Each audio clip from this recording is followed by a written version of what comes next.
Hello, everybody. See here. How do we sound?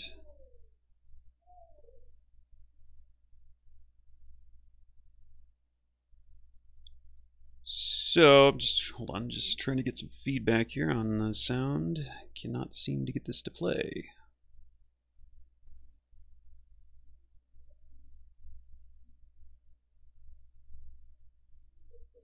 Assume we're okay. Everything looks okay, so I'm gonna go ahead and assume we're okay. So, all right. So this is live streaming Unity. Almost got that to play.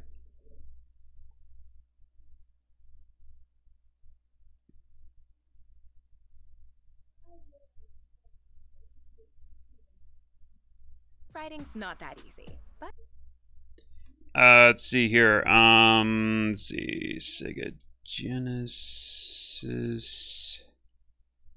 Let's see. No. I was gonna play something. I was gonna play some music. What was it? God, I had it in mind and now I don't remember what it was. Sonic ST, Sonic 2 OST. There we go. Sonic 2 OST is pretty good.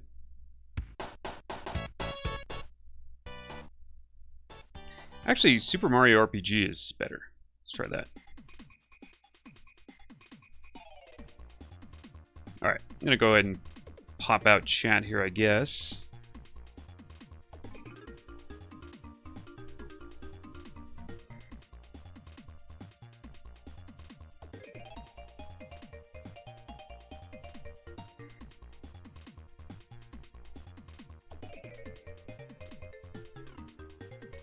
Oh yeah, I love that game. That was a great game. Yeah, I love that game, Alpha. Yeah, it was one of my favorites. I thought that was a really cool game. Came out late in the SNES's life cycle, but I thought that was a really great addition. That was back when I thought Squaresoft made really good RPGs. It was a long time ago. Alright, so, let me see here. Oh, you still have it? It's probably worth something by now. I'm going to go ahead and no, I'm not going to maximize this. Yeah, I probably should maximize this. This is probably a really small screen for you guys. So I'm just going to go ahead and maximize this. So there has been some work done here on the engine. And this is where we are. These are just temp graphics right now. But what I'm trying to do here, the idea is this little box over here is supposed to give you info when you click on a hex. So that's kind of what we're going to be getting done today. I don't know if you can see the cat, but the cat's on me right now. The cat's being really friendly right now. Yeah, so I want you to be able to like just click a hex there. Yeah, Castlevania was good too. So just clicking on like a hex right there and getting like info, the underlying info to show up. That's kind of what I would need to do right now. So that's where we are right now. And I'm going to turn that off. So I did get a few things squared away with the engine there. It's now a lot more accurate. And also, it does not, like when you have wrap mode on, wrap Y now, okay. Yeah, you'll notice the coordinates, once they get to the edge, they'll wrap around. That way they don't go on like infinitely and eventually hit the overflow for an integer. So the Y, it gets to 49, which is the max height. And then it wraps over to 0. So, see that. There. A lot of stuff under the surface was, like, you know, stuff in the background was fixed up. But anyway, that's where we are right now. So, fortunately, I can't move from this position because the cat will be offended. Anyway, so I'm going to go ahead and open up. We're going to need to open up Visual Studio here. And let's see here. So I believe I already have it in place. We click on if we click on a hex, we get that actual the hex that we clicked on. So we've got that information. So now we just have to kind of I think I want something that highlights that hex first of all. That's probably what I need to do first. Yeah, sometimes she's friendly, sometimes she's not. She's just in this friendly mood right now.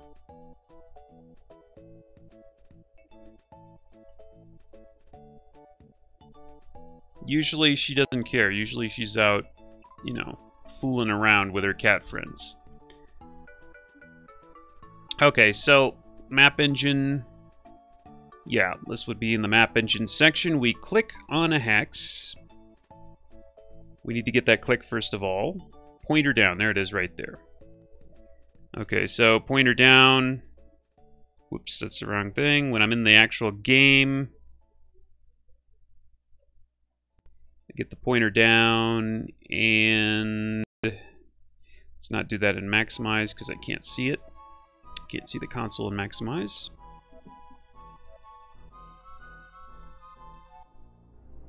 Clear the console. Okay, yeah, pointer down. And that actually gives me the correct coordinates there. As you can see, this is 0.00 right here. And indeed it tells me pointer down on 0, 0. Pointer down on 0 or 1, 0. That's 1, 5 right there. It starts in the corner here and goes up as far as the coordinates go. So we're getting the correct coordinates, and if I go all the way over here, this should be 49, 49, yep. 49, 48, yeah. So we know the correct coordinates, so we know where to put the, like, you know, a flashing hex or something when we do actually click the button.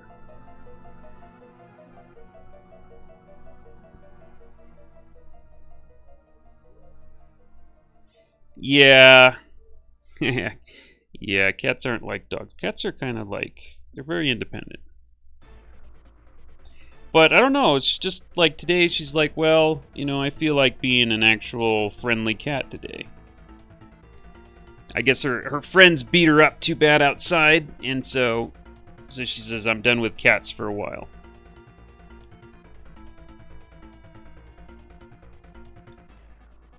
Okay, so let's see, pointer down.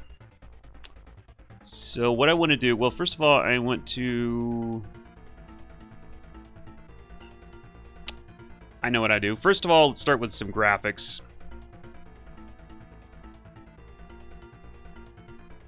Because we're going to have a hex flashing graphic. Why does this keep resizing me over here? So I'm going to take, I have some hex graphics, and I'm going to take one and make it kind of the flashing graphic. Let me see if I could find where it was. Template, I think, is where it was. Oh no, I don't want this. Well, maybe I do.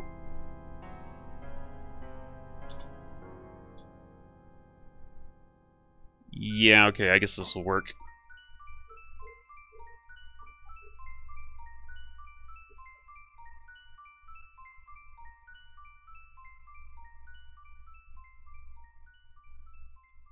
Wish I could keep this somewhere where it would stay up there. Okay, yeah, so let's go ahead and take sample all layers. There we go. So we take what's in the center here, and let's just do this.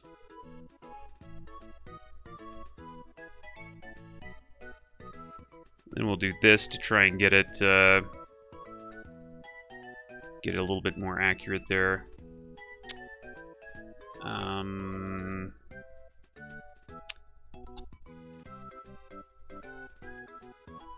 No, it's not right. Center? It's not right. I don't want to have to outline this myself.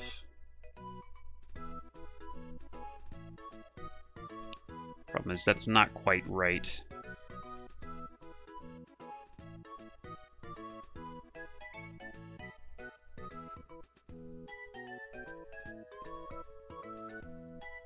It's not quite right.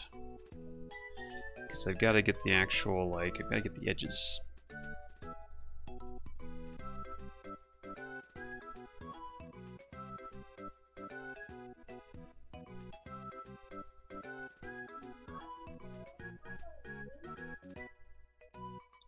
I guess I'll just outline this with the pencil.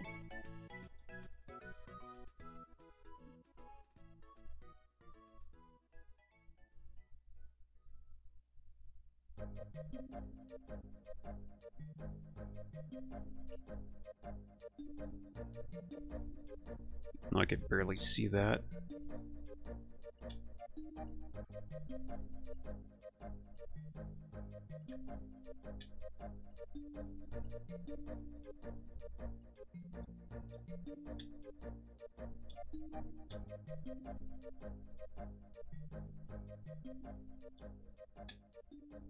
It's important to have the hard edges, unfortunately, so there's no like way to cheese this. If I use the selection tool, it won't select the right edges.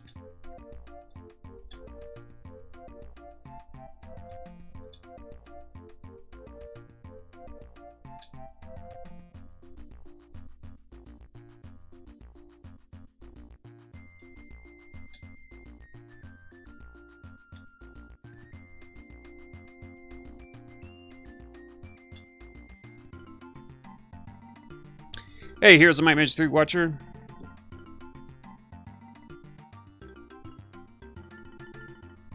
Oh yeah, man, that's a killer strategy.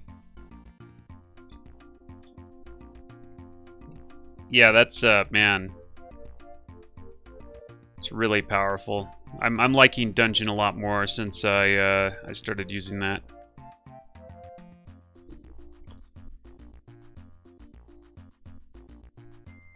I'm gonna get rid of this. Okay, I'm gonna just layer this hex there. Now that we've got that,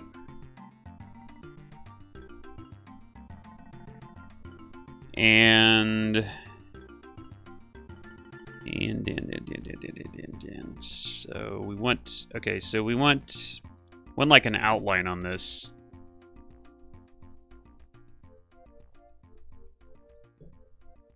And kind of just a highlighted outline basically is what I'm looking for here. And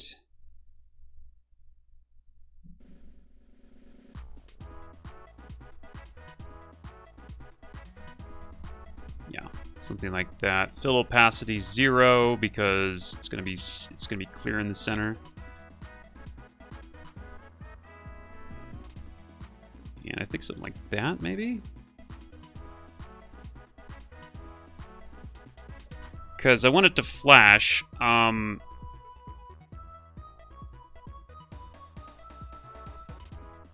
Yeah, okay.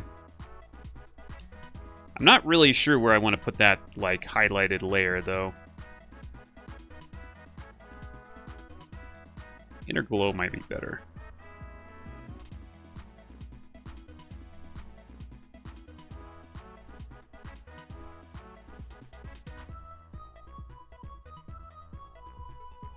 Softer edge 25. I'll take that. Okay, I'm going to try to use that. And that should be...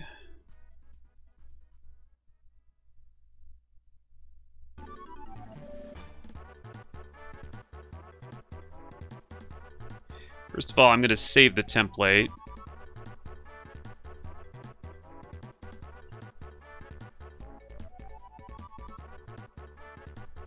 Okay, there we go. I get rid of all this, everything but that, and that is my highlight hex.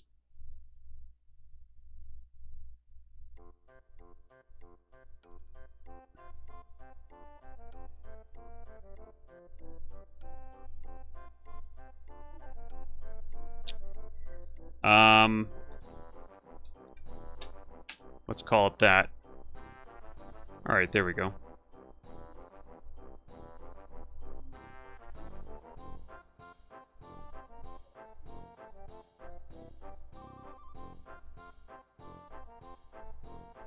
What do you think about that, Serenita? What do you think about that?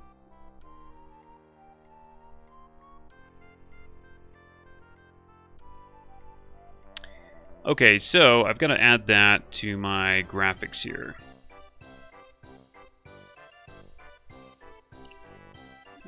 What's it? Map it. It's the window. There it is. Okay, graphic lookup table. I'm just going to add that to. Yeah, I'm just going to add that right here.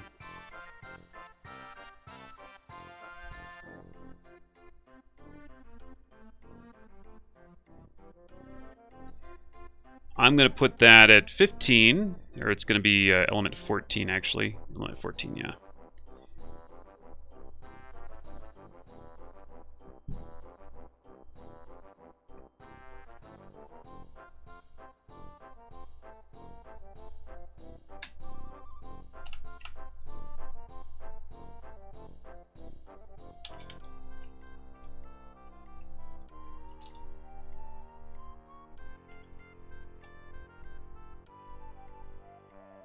Highlight hex is 15.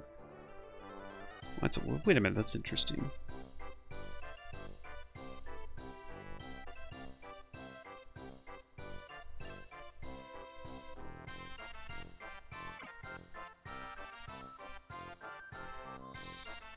Oh, dirt movies. No, I don't. No, I don't want to do that. I don't want to do that. That's wrong. But wait a minute.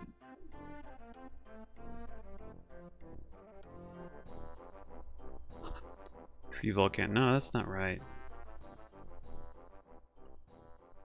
Okay, there's. All right. No, never mind. No, I don't want to do that. All right. No, we don't want to do that. What we want to do is we're going to go hex layer window.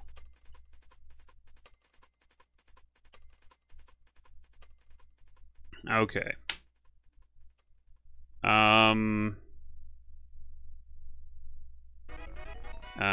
Hex tile. Okay. Oh, I guess we do want to do that.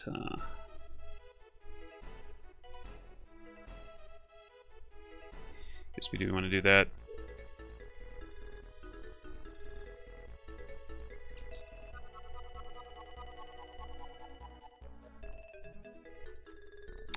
Okay, how I did this is probably wrong then.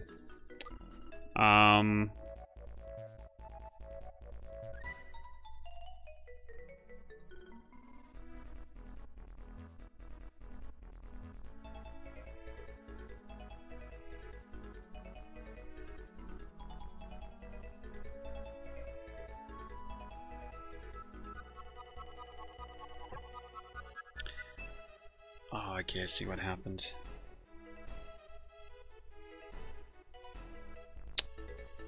Alright, well, doggone it. Alright, let's just do that then. Yeah.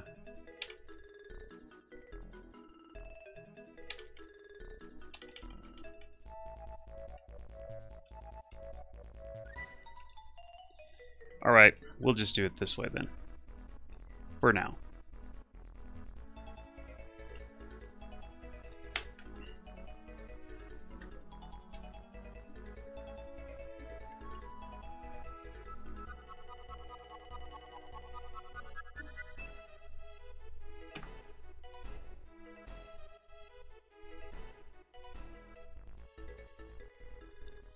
Alright, I had it set up in a kind of a weird way, but whatever. We'll just work with it.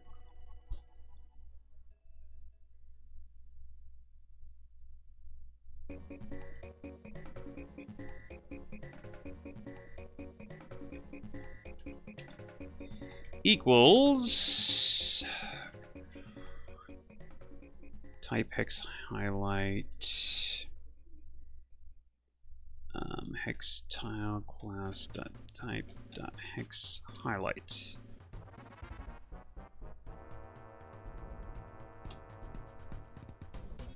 That's right.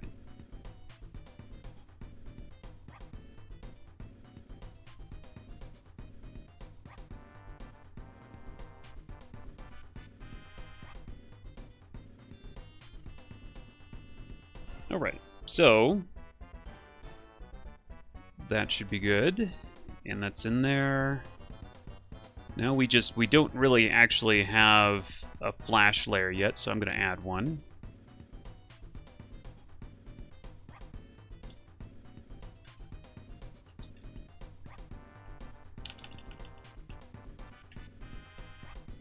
Okay, there's a flash layer. We're going to initialize that.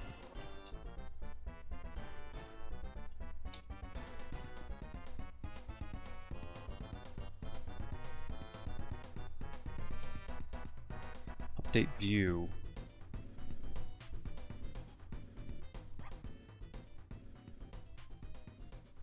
Layer type. I don't actually have any different layer types yet. Ah, okay, that's why. There it is. Okay. Flash layer.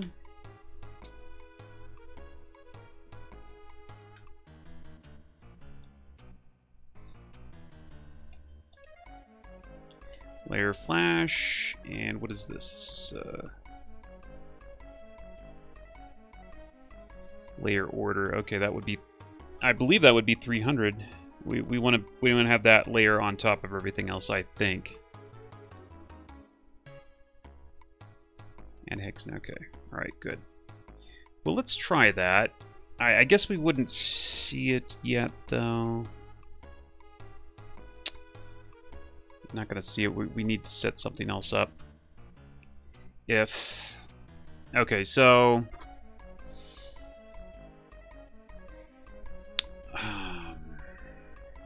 I think I'm going to need to add something to the map class info that says... Like, on each individual hex, I need it to say...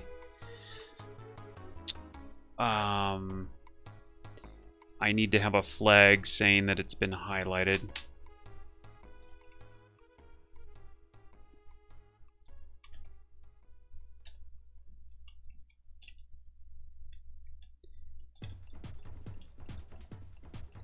Ow! Oh my god. Oh my god. Okay. Alright, alright. Alright. Ow. Ow, god. The claws, man. It's not cool.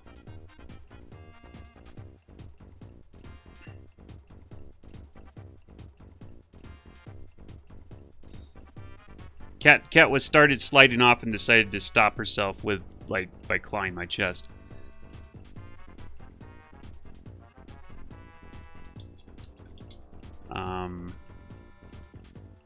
Let's see, 0 flag. Let's just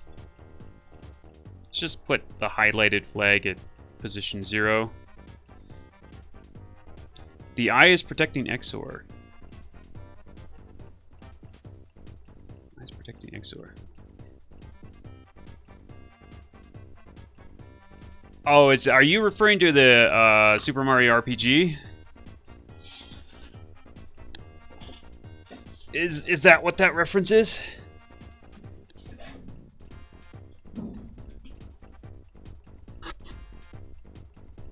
Oh, okay, I don't remember what boss that was.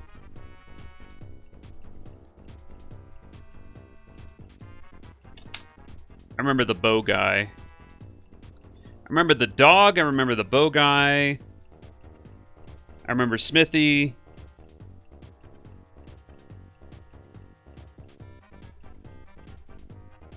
I don't remember the XOR thing. Bowser's Castle. Oh, okay. Was that the giant... That was the giant sword then, right? That was a long game, too. It was amazing how much they fit in those cartridges back then.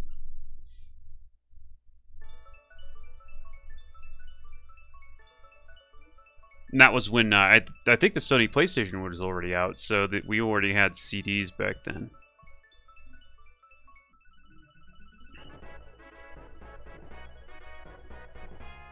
Okay, flags. So how I'm doing flags is, I wonder if I should. Okay, how do you do? What's the best way to do flags? Flags C#. practices. Best practices. I guess we do we might do an enum. Enum flag might be the best.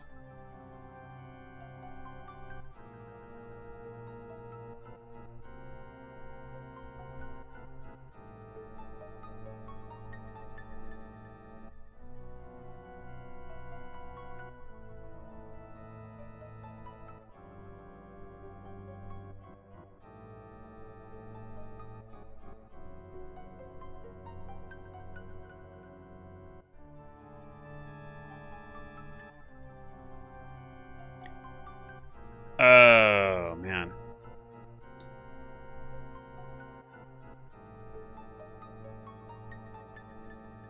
Okay, this guy is using an enum. Why does he have that flags marked there, though? Let's see what the editor says here when I do that. Flags, yeah, well, there's this flag thing. Flags attribute. Oh my god.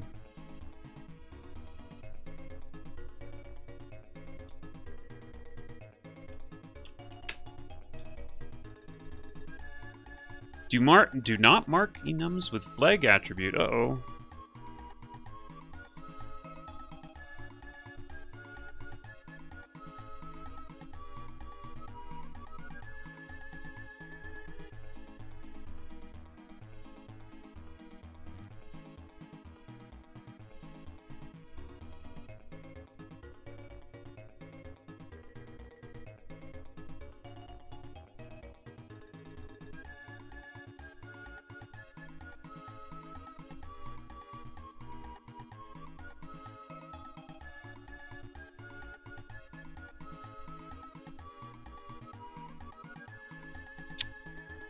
Oh, okay, I see.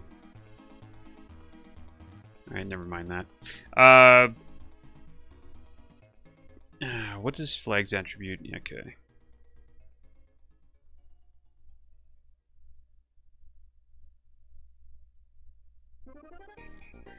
The flags attribute should be used whenever the enumerable represents a collection of possible values rather than a single value. Oh.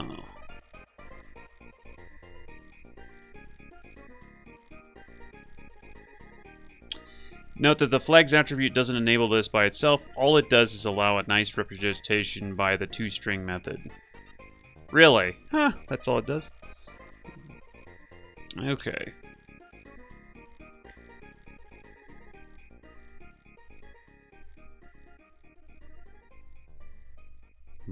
So... okay, maybe it's good practice.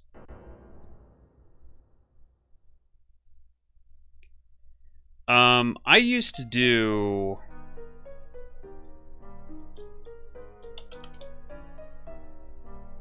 let's see, how did I used to do this?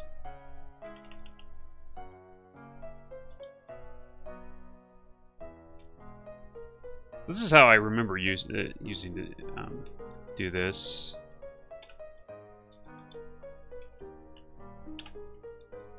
Rather than having to times everything by 2.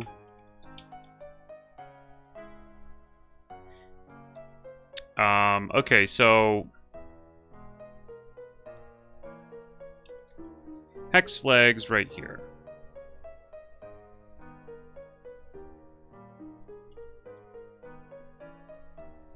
And okay, so this is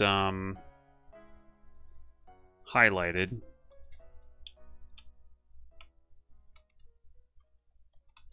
Yeah, highlighted. What else? I think that's it for now. Just one flag. So this should be it.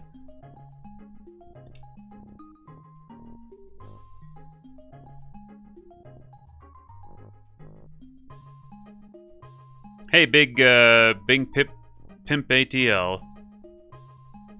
Oh, you're welcome. Hey, Christian. Oh, it's not a game. We're just doing some Unity programming for a game, and I have to do this anyway. So just thought I'd make a stream of it. You may or may not glean anything from it. If you have any questions, though, you can feel free to ask. Actually, I'm going to, so I can see the chat here. Hold on. There we go. Oh, crap.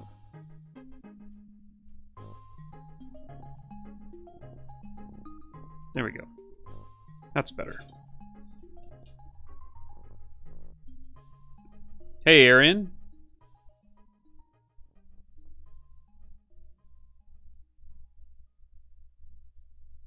I got a fly in here, man. Where's my fly swatter? Where's my little fly swatter?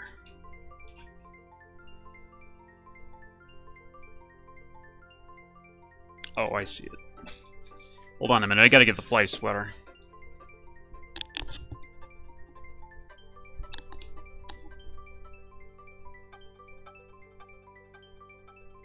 Where the devs think out loud like this to the audience? It should be, man. You know what?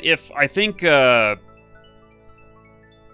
I think it should be. It should be more like that, but not too often. At least not the big developers.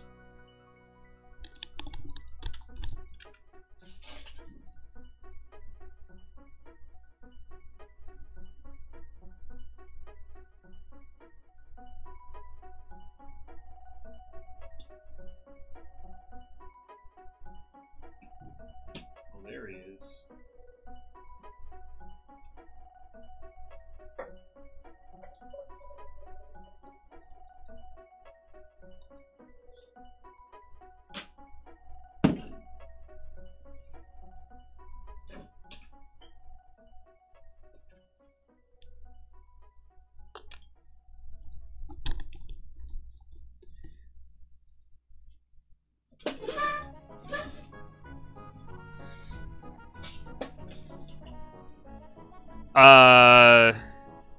You mean on Twitch? You mean like developers like developing games like on Twitch?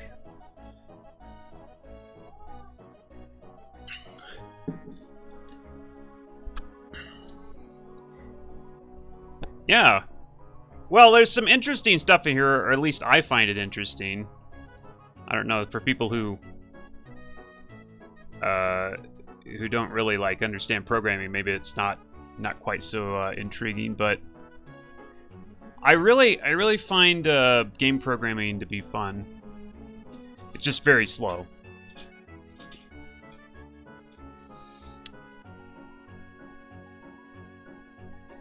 Yeah, I don't know, Big Pimp. I'm not sure if Twitch actually has anything like that. I know it has like art streams and stuff like that.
F, right?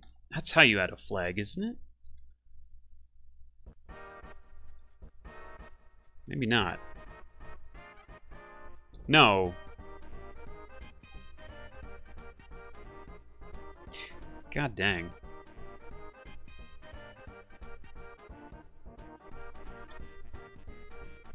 Oh yeah, well, I don't know. It's I think like it certainly has an appeal to some people. I think oh yeah, sorry about that. It was a kind of cat camp for a little while there. Thing was, yeah, it has an appeal to some people for sure, but it's not really like, unless you know what I'm doing, it's probably not that interesting for the most part. Game development it's slow work.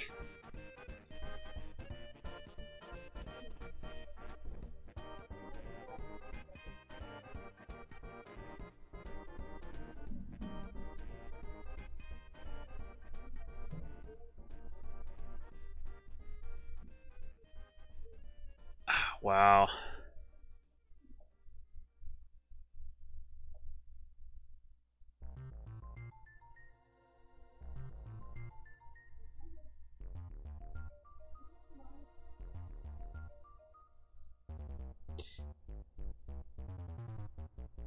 Yeah, it's pretty satisfying. Yeah, I will.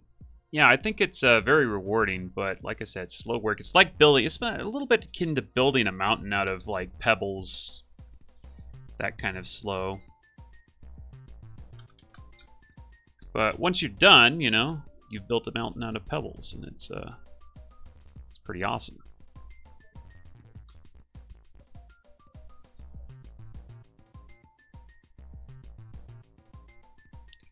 Oh, you love to see code? That's cool. Yeah, I forgot. You know what? Speaking of seeing code, I'm going to grab some of my old code where I did some flags. Because I forgot, like, in C# how it was best to do that. So, I'm going to go ahead and borrow some more code.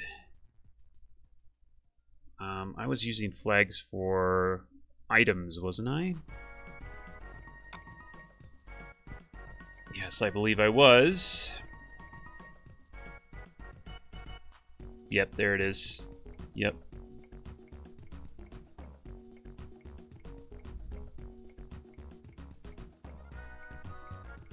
Okay.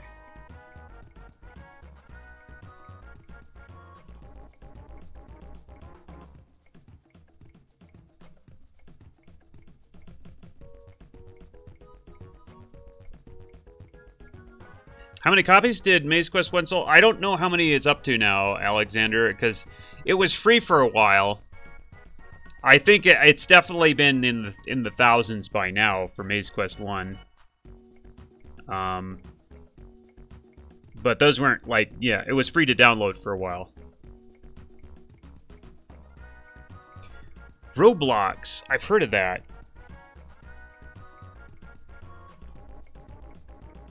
Yeah, Roblox, I've heard of that. Yeah, okay. So there's my flag. There's my, yeah, right. So where did I add flag? Set flag. There we go. There we go. Set flag, remove flag. Set flag, yeah, there we go. I'll take that, thank you.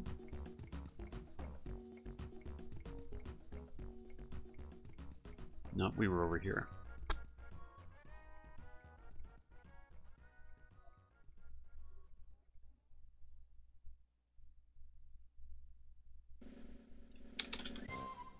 So set flag. So yeah, we want to do set flag. Set flag, not really add flag. Actually, why don't we capitalize that? There we go. Oh no, it's not a byte. It's a uint 16. That's 2 bytes. All right. Because I want, it's probably a total of 16 flags, I guess. I don't really know at this point, but I guess. This would be serializable too, right? Do I need another serializable? Do I need that?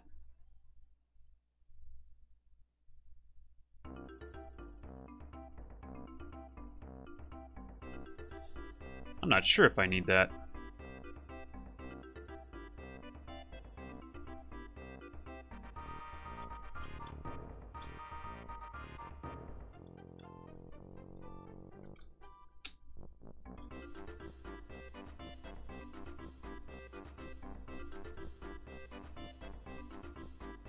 I forgot whether or not a class within a class needs to be serializable if people already declared the parent class to be serializable. I forgot. I'm going to look that up again.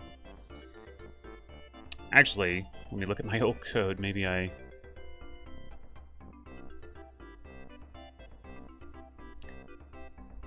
There's non-serializable. Okay, fine. Non-serial. Okay, that's non-serialized. Okay. Well, I did. Yeah, I did do that. So maybe it does. The enum would not need to be serializable.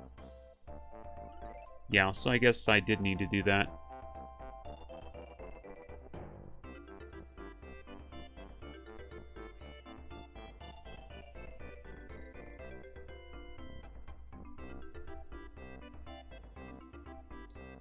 Yeah, it would, I guess. I'm kind of trying to kill two birds with one stone, since, like I said, I need to do this. Might as well make a stream out of it. Some people might be interested.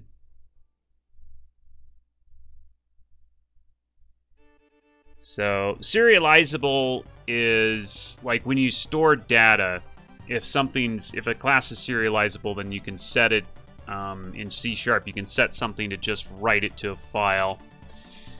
If it's not serializable, then it's not, you're not able to do that.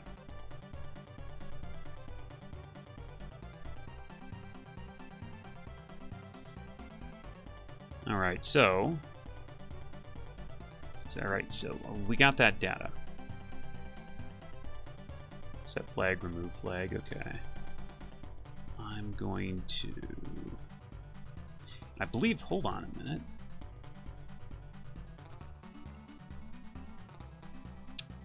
One... Yeah. Okay, yeah, and that's how I did it. Alright, cool. Whoops.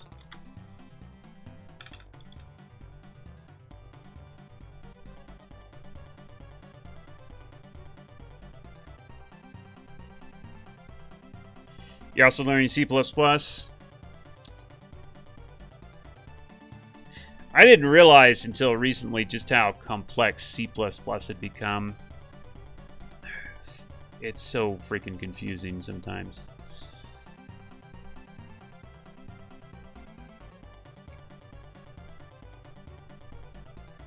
No, it's not just complicated for you. It's complicated for everybody. The things they did with C++, like over the years, is insane. And like the naming convention is horrible. I mean, I'm using C# and I like C#, and C# is basically, it inherits a lot from C++, but still, God, C++ has become just insane. Insanely complicated. Yeah, C++ with the gleep, yeah. I learned C. That's the first language I started with was... Well, no, that wasn't the first... No. Because before that I learned something... I learned some, like, it was almost a scripting language back on... It was a Macintosh. But I learned that in high school, so that wasn't the first language. But that was definitely, like, the main language I learned. And,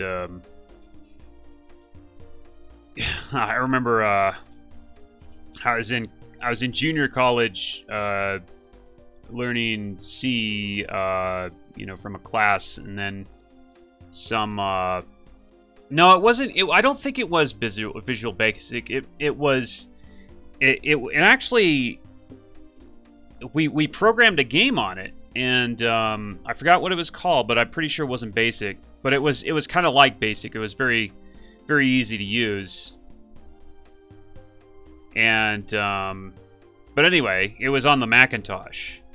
And yeah, after that I learned C, which was like, you know, that's like that language compared to C was like, you know, learning to draw with crayons versus learning to like paint with you know, watercolor or something like that. It was a huge leap. But anyway, I learned C, and then I was going to junior college for C++, and I remember my instructor, he was just so fascinated with C++, and oh, it's so great, and you know, it's a superset of C, and you know, oh, what you can do.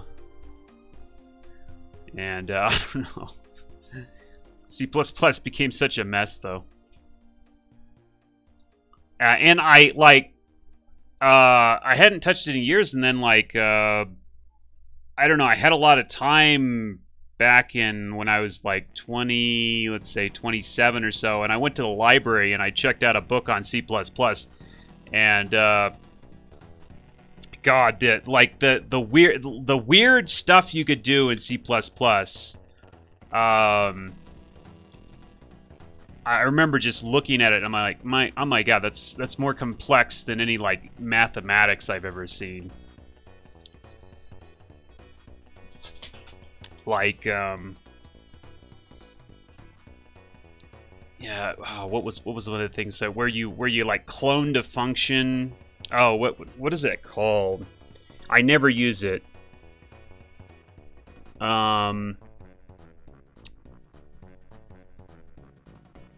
It's where you make a copy of a function, the template of a function, you make a copy of it, and then you have added like stuff, like added functions or things added to it. Just like stuff like that that make your head explode if you tried to like figure out what you were actually doing. Clear CPP. Yeah, I use that sometimes.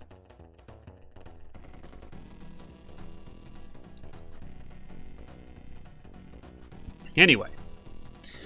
So, alright, so I got set flag, remove flag, so I've got the thing that adds the flags. So I just need to go... Yeah, okay, I know what I need to do. We need to get the thing where I pointer down, there we go. Okay, get the actual hex.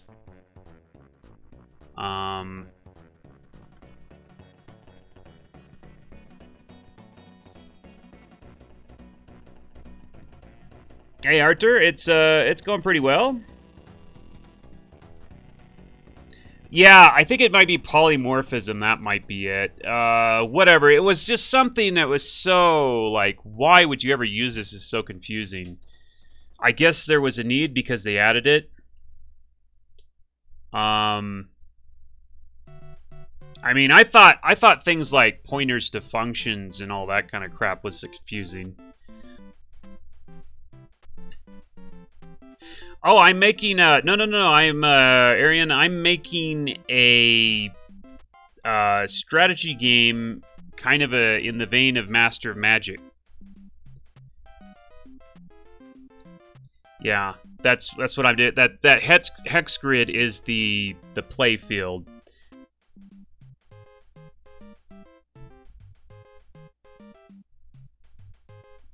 Yeah, that's true, Christian. So let's see here. Okay, the world. Okay, it's the world class.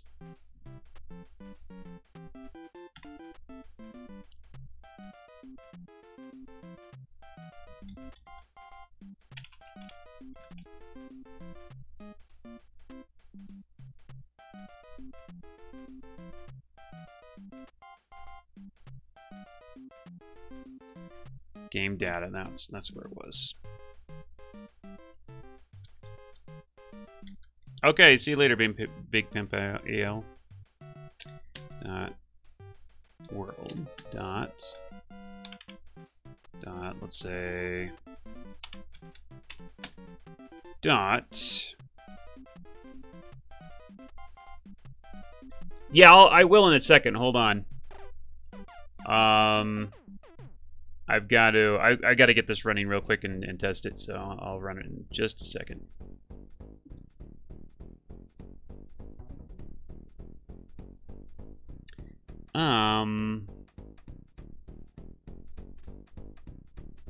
So we're just getting...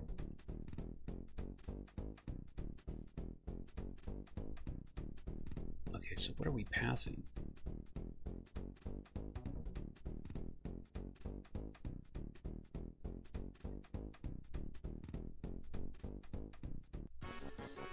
There we go.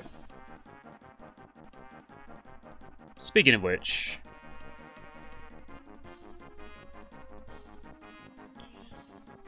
So we're update world. Hold on. I gotta find out what I'm doing here. Pointer map. Okay, update window. So what am I passing here? Okay.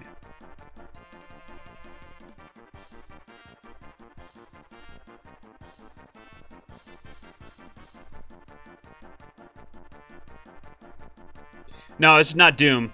You want Doom? Actually, that's not a bad soundtrack.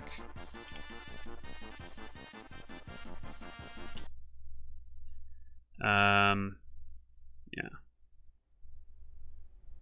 Should be a MIDI soundtrack.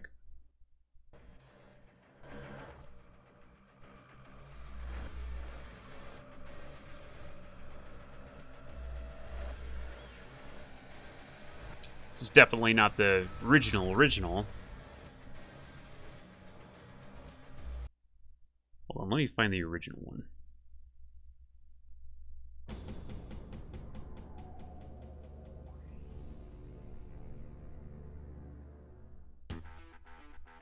There we go.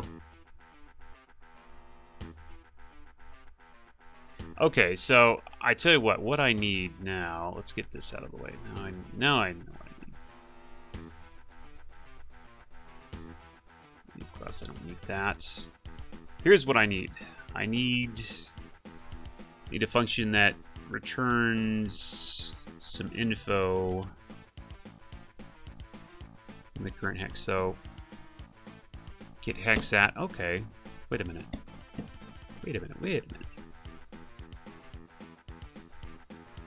So we did use that. Get hex at. Okay, no, that's fine. Oh. I could just use this.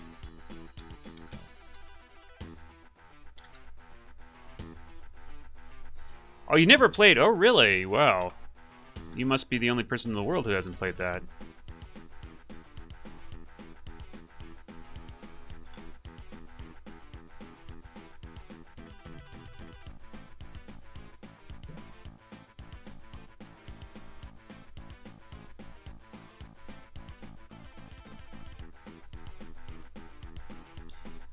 Check flag?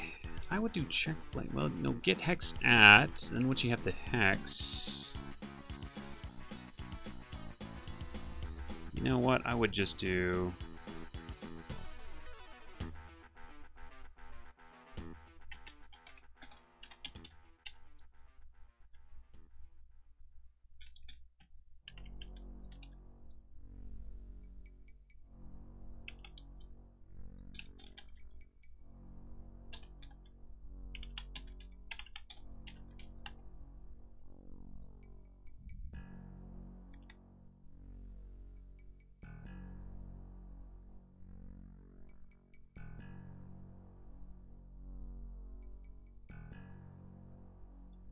Nah, that's wrong.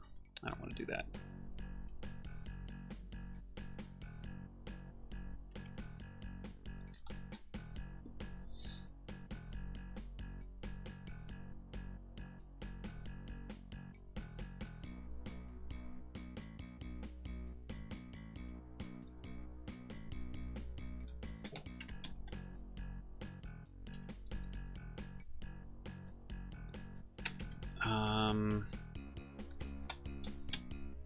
Let's see, flags. Yep, there's the flags. Check flag. So let's just check the flag then.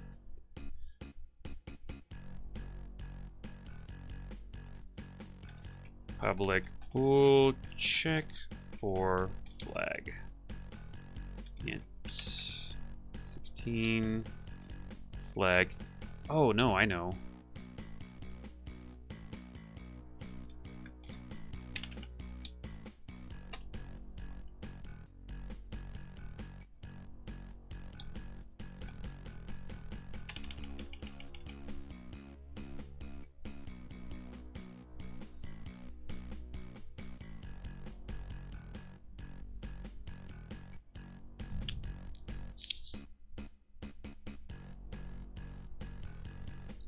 Can't do that, huh?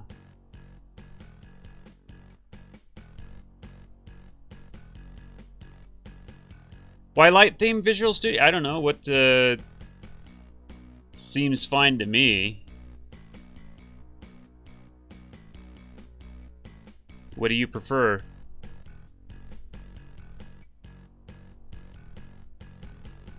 Okay, see you later, Arian. Or did you want me to run it? Were you asking me for me to run it there? Is that what you were asking for? Before you go, if you want to see me just run it, just let me know. I don't know if that was you or somebody else that was asking for that.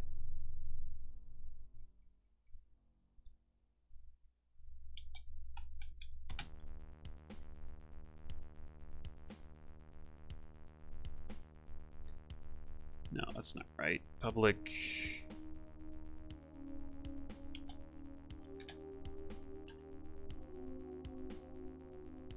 Dark theme is better for my... Okay, well, I don't know. I kind of... How did I do this before? I kind of prefer the lighter theme. Light and bright, I think.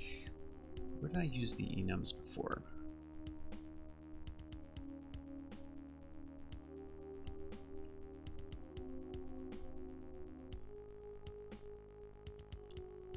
There it is. Bite. Okay, that's how you do it. That's how you do it.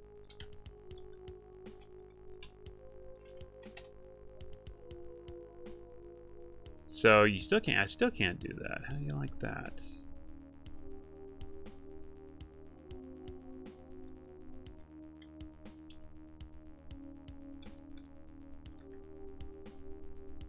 I could do that.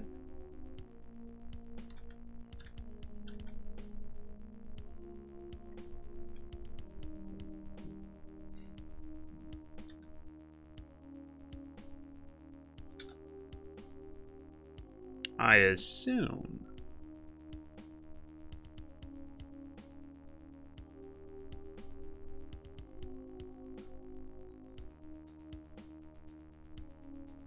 So, yeah. Am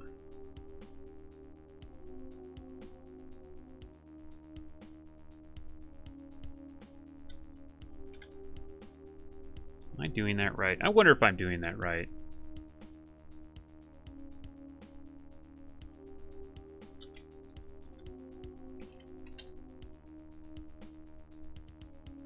No, you can't do that.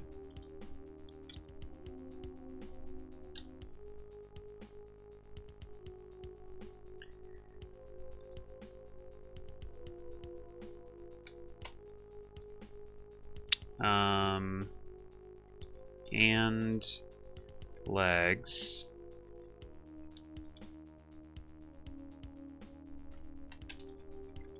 True.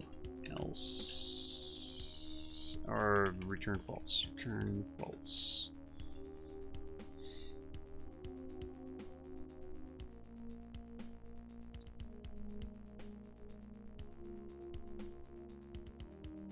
Cannot. What?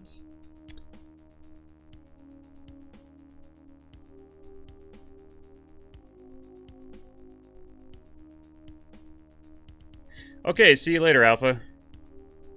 Have a good one. I do operands. And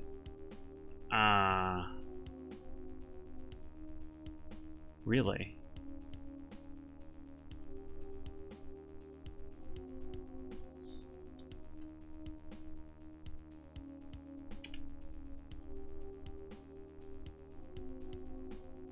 Okay, well maybe it's best not to do it this way anyway.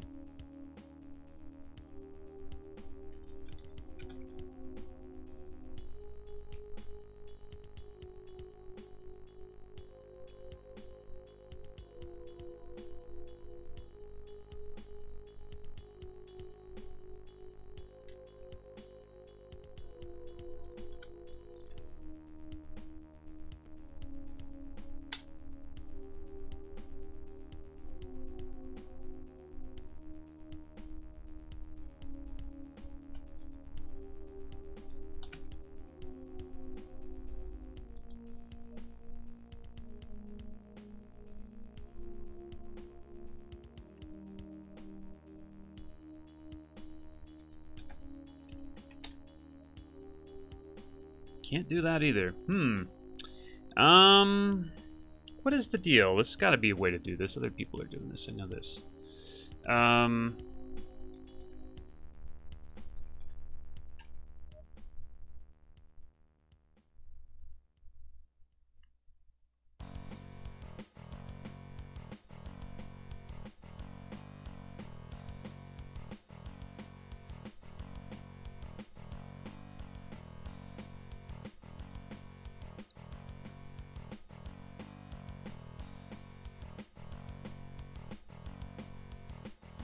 Flags attribute.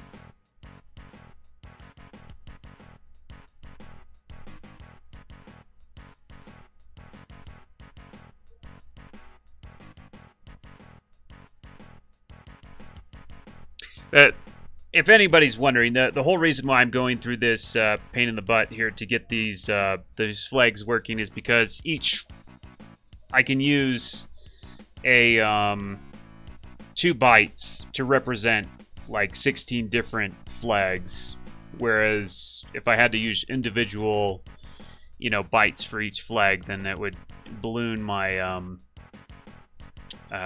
the resource cost for each hex I'm doing here. So I'm saving space. That's why I'm doing this way. So saving myself essentially 8 times the bytes that I would be using, and it does add up here because the maps are gonna be pretty large.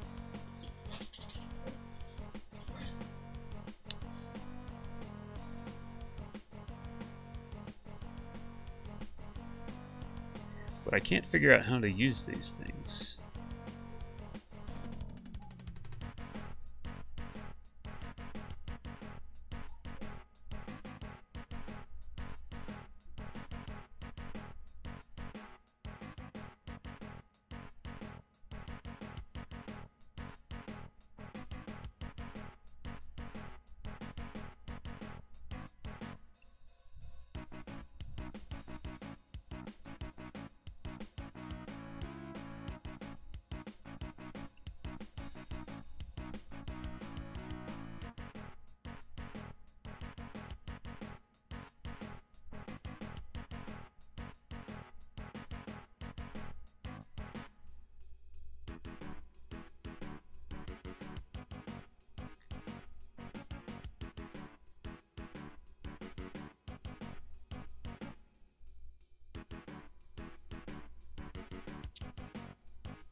Where's attack type? What does he say that? Attack type.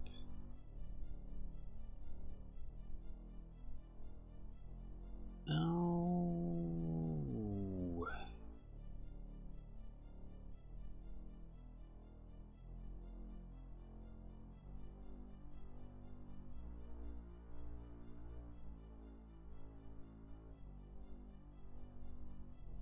Oh. Interesting. Bitwise and.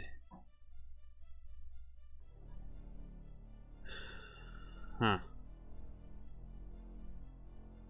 Okay. Maybe I should be doing it that way then.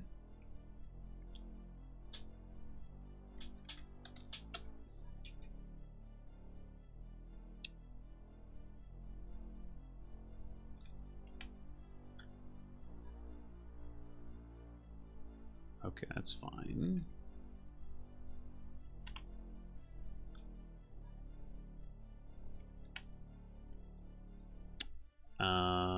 All right, return. I know.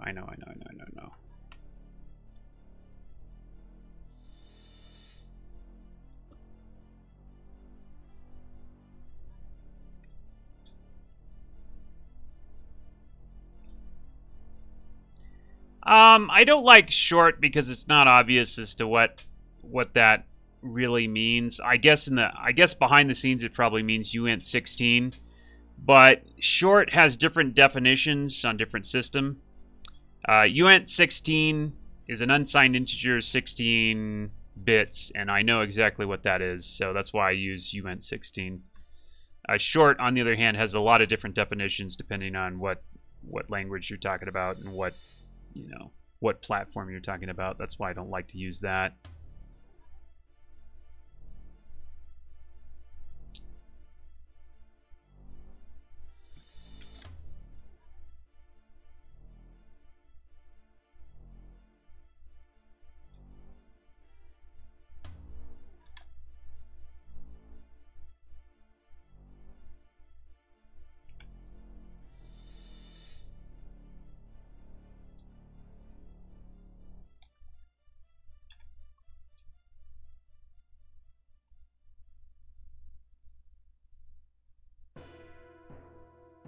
Is equal to C, not equal to. Okay, that's there. There we go. That works.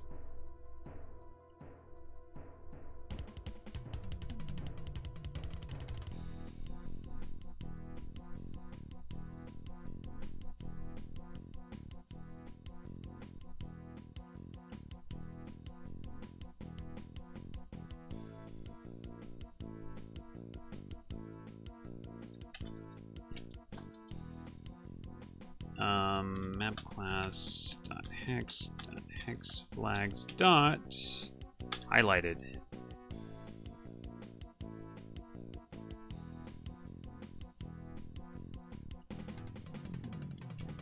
equals dot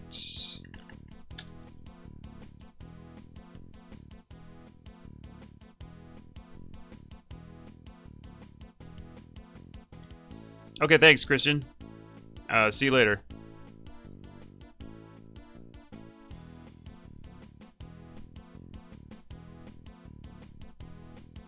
I mean, oh, okay.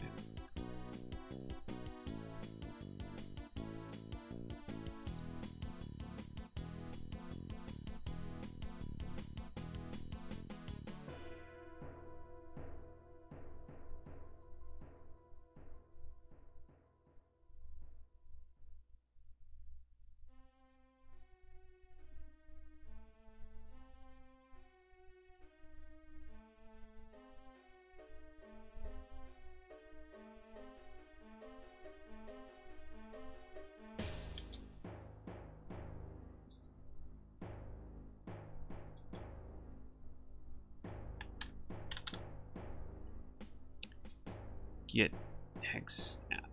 Alright, check this flag. Hex tile equals hex highlight.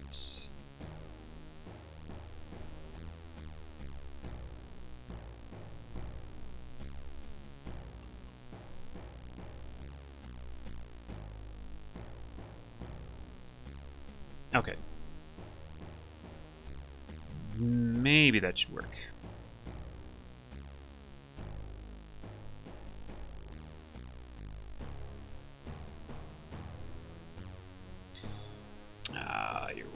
Okay, hold on a minute.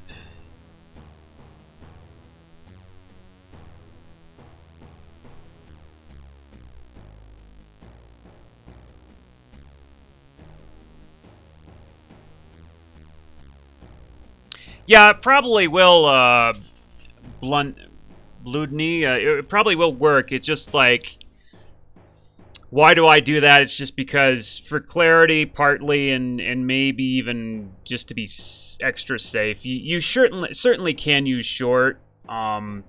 Just keep in mind that, like, the definition for things like short are a little bit different cross-platform.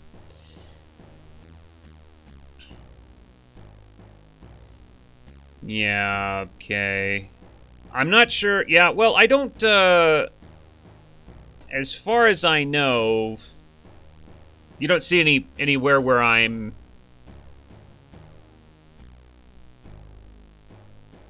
Yeah, I'm not, I'm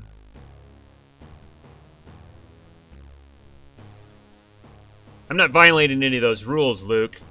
So, I know that. I know what you're talking about there. But,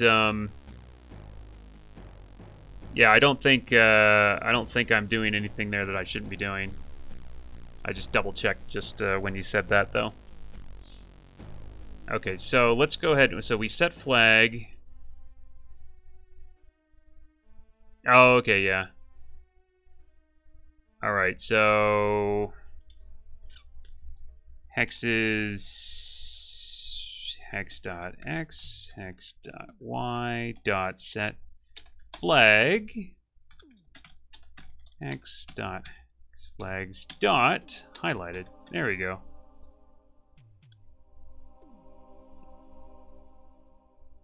Yeah. Okay, that's okay. We fixed that. All right, so here's the big test here. This might just work first time.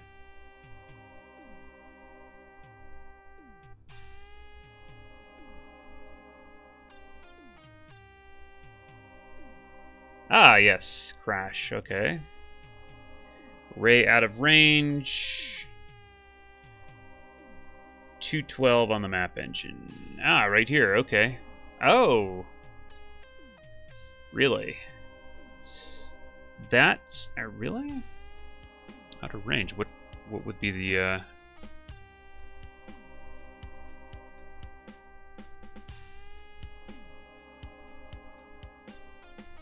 didn't actually print out where that was. Oh, wait a minute.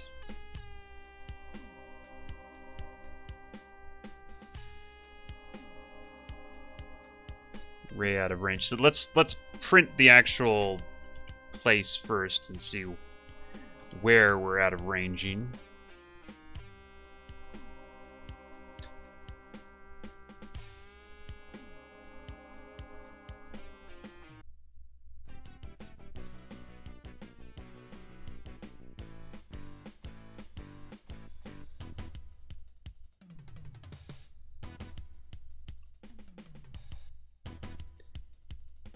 Okay, -2 my well that would be why.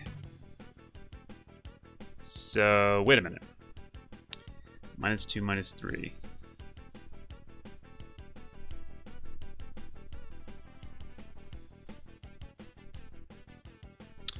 So when no, that still shouldn't be like that.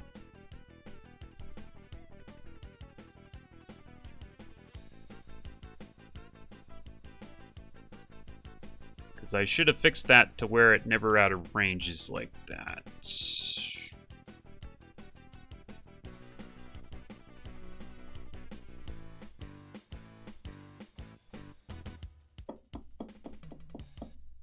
No, it's I get suspicious when things work the first time actually.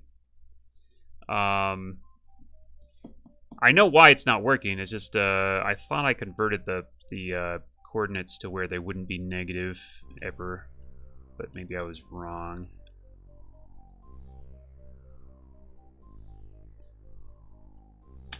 Okay, in that case I gotta do some tests.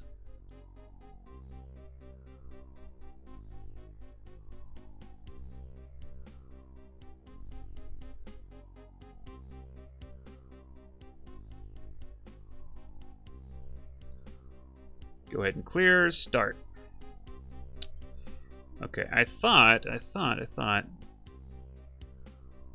Okay, that's... Alright, well... I did, but apparently not when you click on it.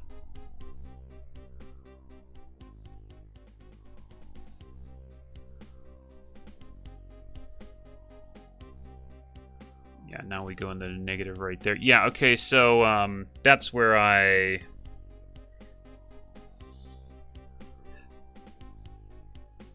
Okay. Yeah, that's a game I'm making. It's not. I've made a few other ones. Andriano, but that's this is the new one that I have planned at some point. I don't know when. But it should not be going negative, or at least in theory. So let's go ahead and check. The map engine does update.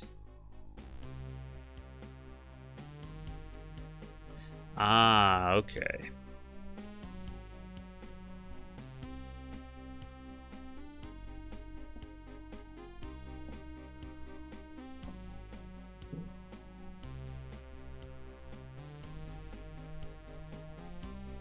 Well, that's interesting.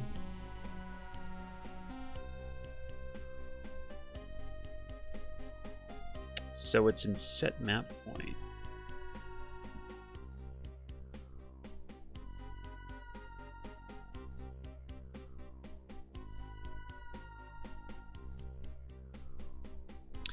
Oh, this has been going on for maybe, let's say a little less than a month off and on. Yeah, it's taken me it's not been a full month because I really haven't been working on it full time, but let's say like off and on for about a less than a month took me to get that far. All right, I'm going to public. Let's see here.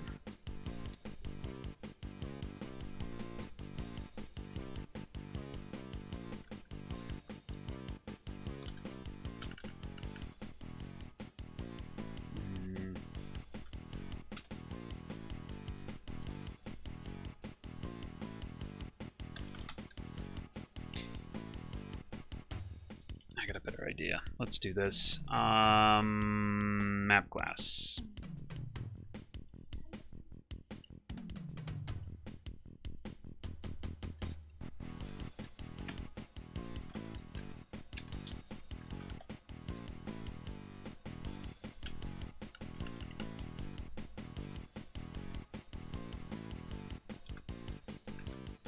Wrap coordinates. Let's try that. Static. No. Now we don't want static.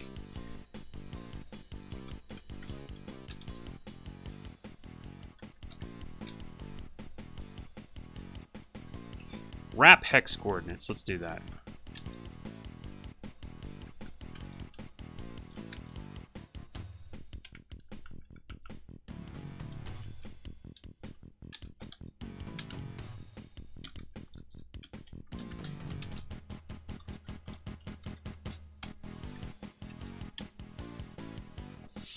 Okay. I've got to convert the coordinates from like negatives to. I've got to wrap them around so I don't get negative coordinates here, and that's what I'm doing. So I'm making a function for that. Make it simpler.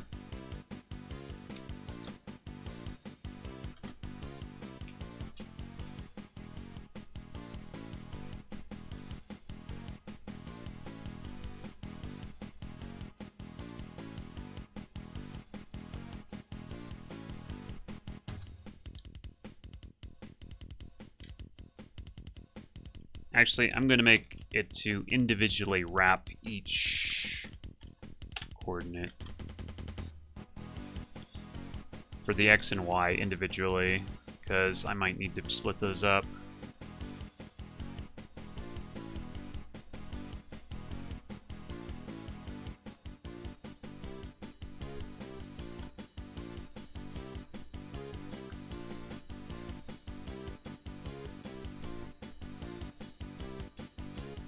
Stream is a pretty good representation when you're trying to learn Path of Exile.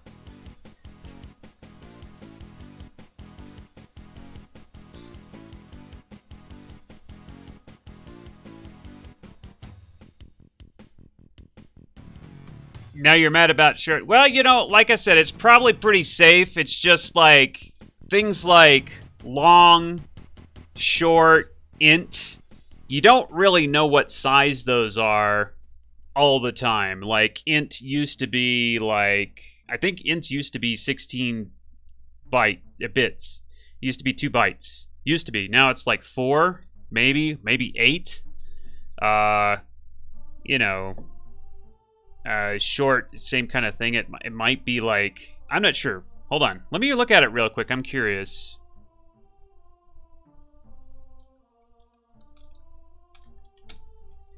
Size of short. 2 bytes. Okay. Yeah.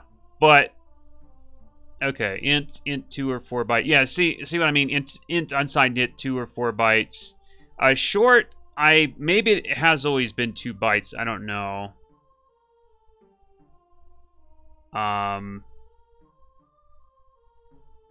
Let me look here.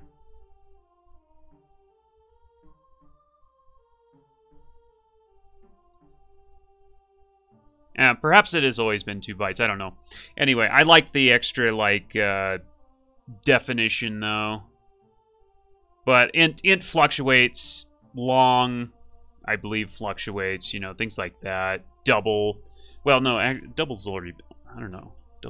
Has double always been 4 bytes? I don't know. Yeah. But anyway, I just like to make sure, you know, I know exactly what it is, because I do believe actually short can be a little bit, yeah. Also, I want, well, it may not matter, but I also want an unsigned short. I want to make it sure it's unsigned in some cases.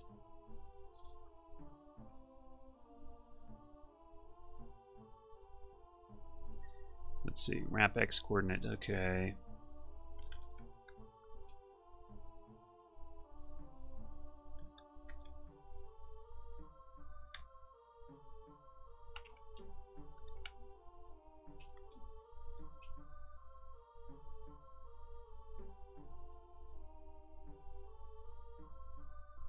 Yeah. Yeah, int 16.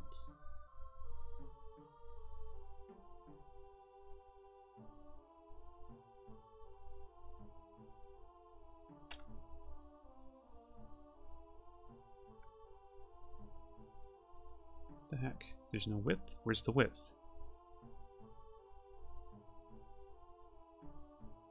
Huh? That's weird. Map class. I am in map class. Where's the width?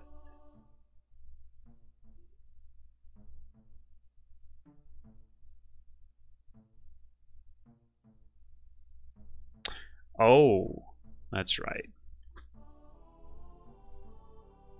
Oh, how do I get oh man. Okay, I'm going to say let's pass width. I'll make my life simpler.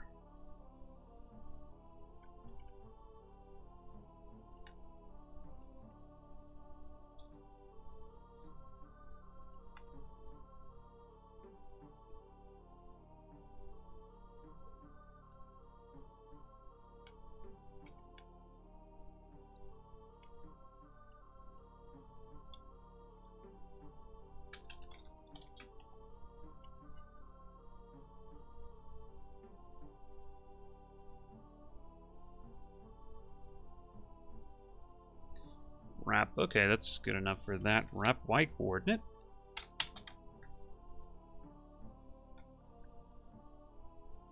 Maybe I better do this somewhere else that actually has, yeah, I think so.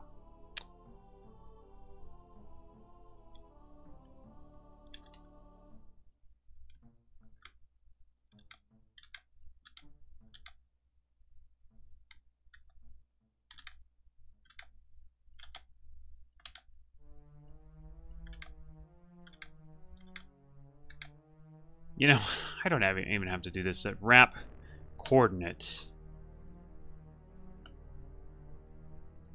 Length, max. Alright, there we go. See, I don't have to do this 2 times. That's stupid.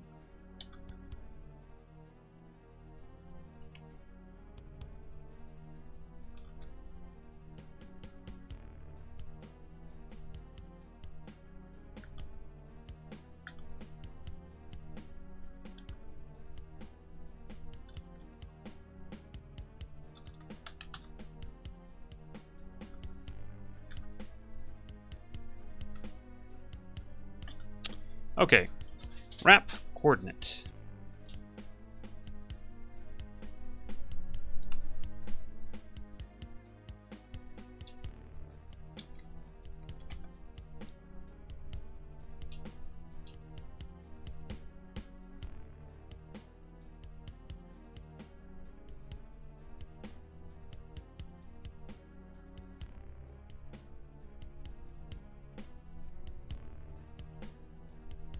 Okay, so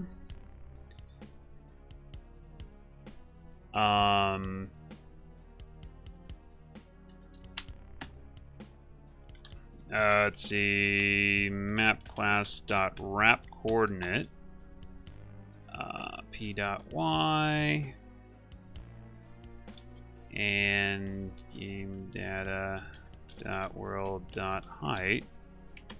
That should actually.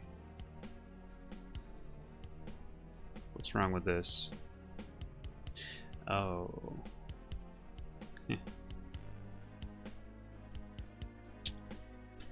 Oh. Oh, darn. So I need to send a float there, huh?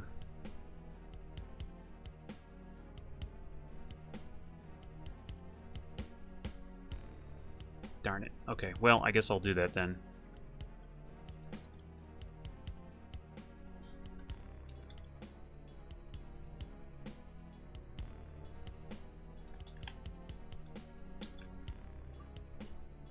Okay, for now, we'll do that because that's simpler.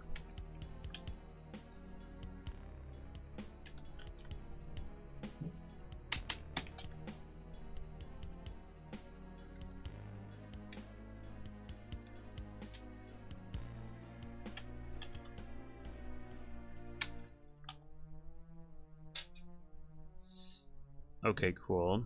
Wrap cord. Okay, now I'm also going to.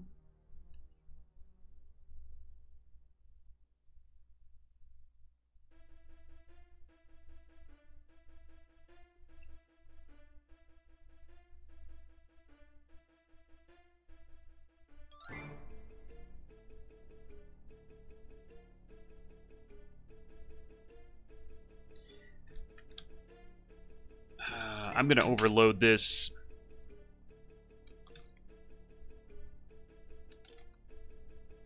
There we go. Depending on what you pass it.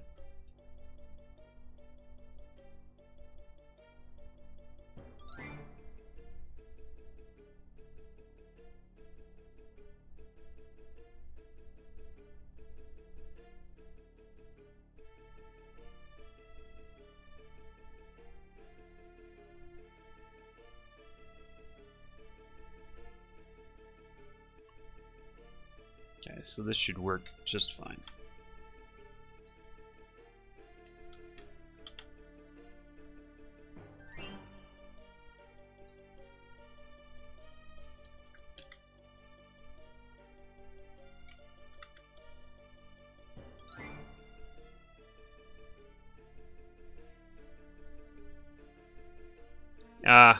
Yeah, it's fine if that's what you're comfortable with. Since I moved on to C# in particular, actually maybe it was yeah, maybe it started with C++ when I was using Cocos 2D. It was like it started to get a little bit ambiguous as to whether or not like what exactly a short was and an int was. Yeah. So to get more specific, because it's really important that I had, you know, data types of a certain size. To get more specific, I literally spelled out, you know, uint 16 or uint 8 or whatever, just so I knew I was getting an unsigned integer, you know, of a certain size.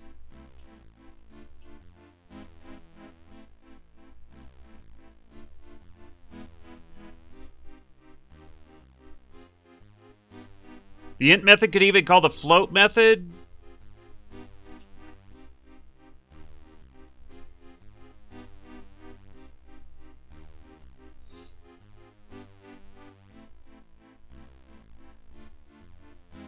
I don't like mixing my ints and floats, to be honest.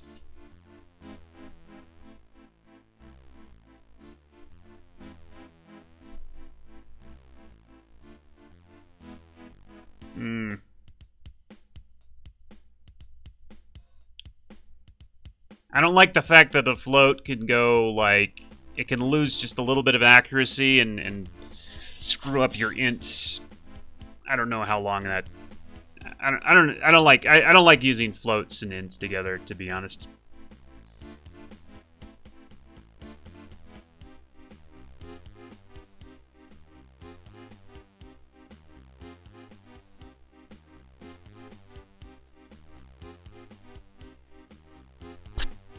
I mean, let's say I passed it like a float that was like, you know, really close to 15, and instead maybe because of the float inaccuracy it went down to 14.99999, and then that truncates my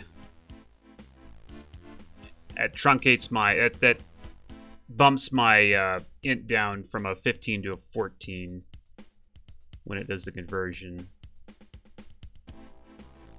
I don't know what the chances of that are, or if that can even happen, but I know floats can do weird things sometimes.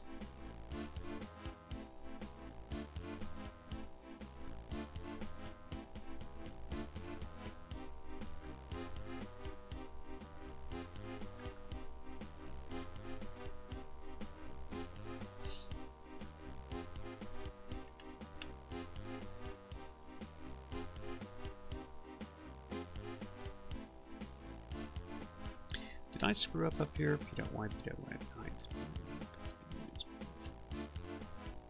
No, I'm fine.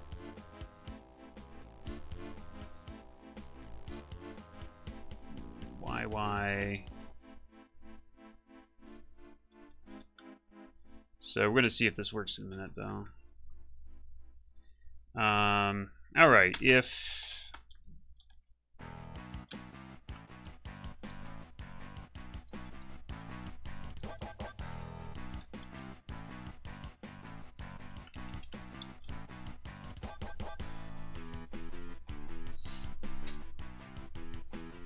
yeah.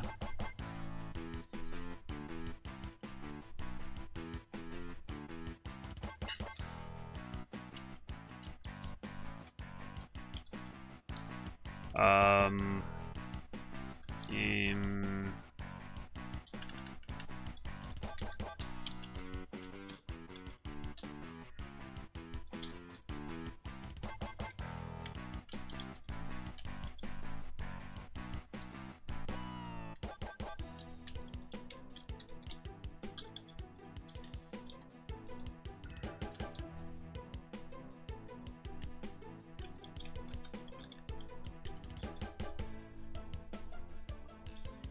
Okay, if all this crap.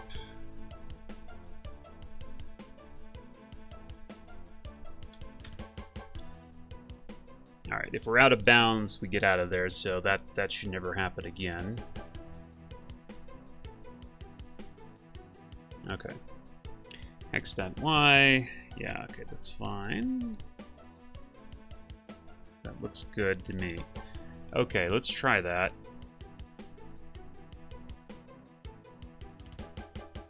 This might actually work.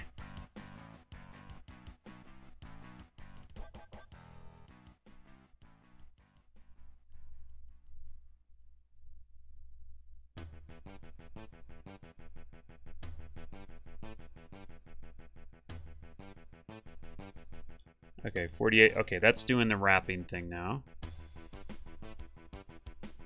Okay. Good. Although it's not doing the highlighting. One of these damn things should be flashing.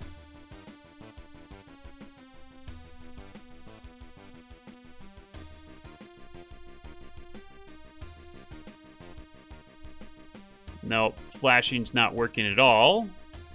Good. Well, good to know.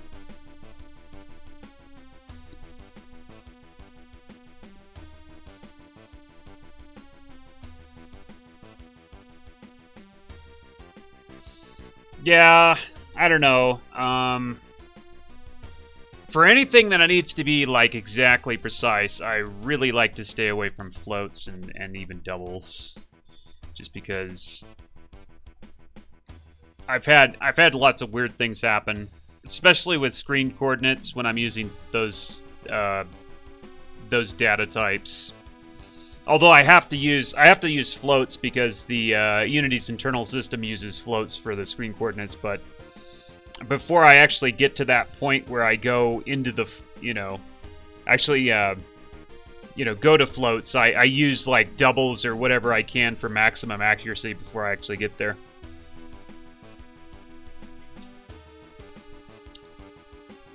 Let's see here, so.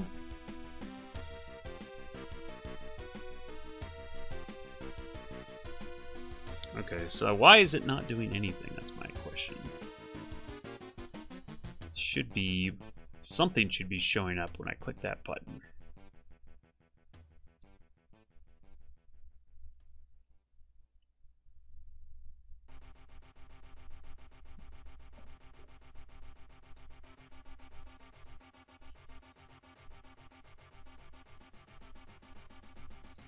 I had to fly there.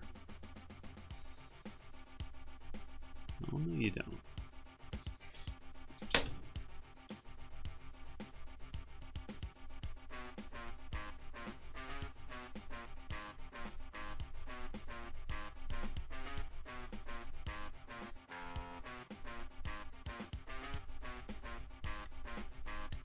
I'm going to see if this is even firing.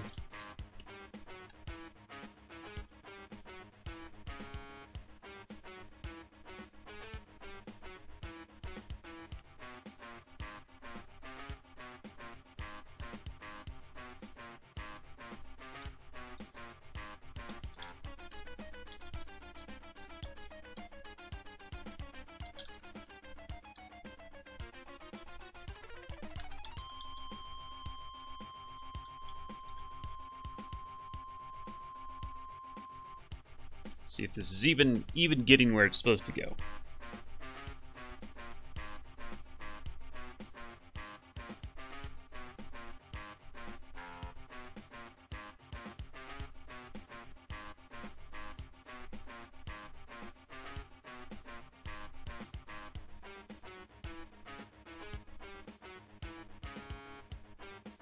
It should be, but it's not. No, it's not even getting there.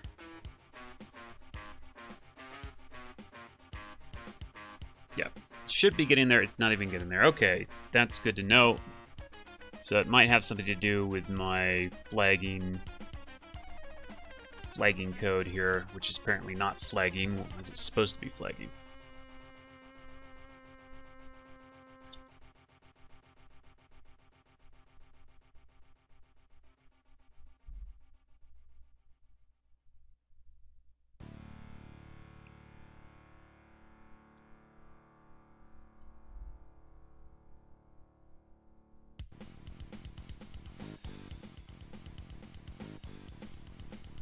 Oh, I'll tell you why. Because I didn't... There it is. That's the problem. Duh. That's probably the issue.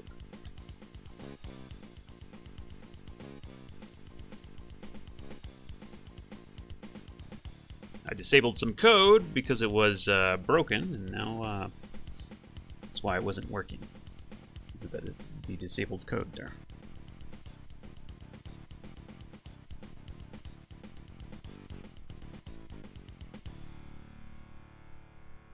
Ah, and now it's working. Ta-da! Okay, but... So I can just... There it is. So we just highlight these hexes, although that's not really obvious. I'm going to go ahead and maximize this.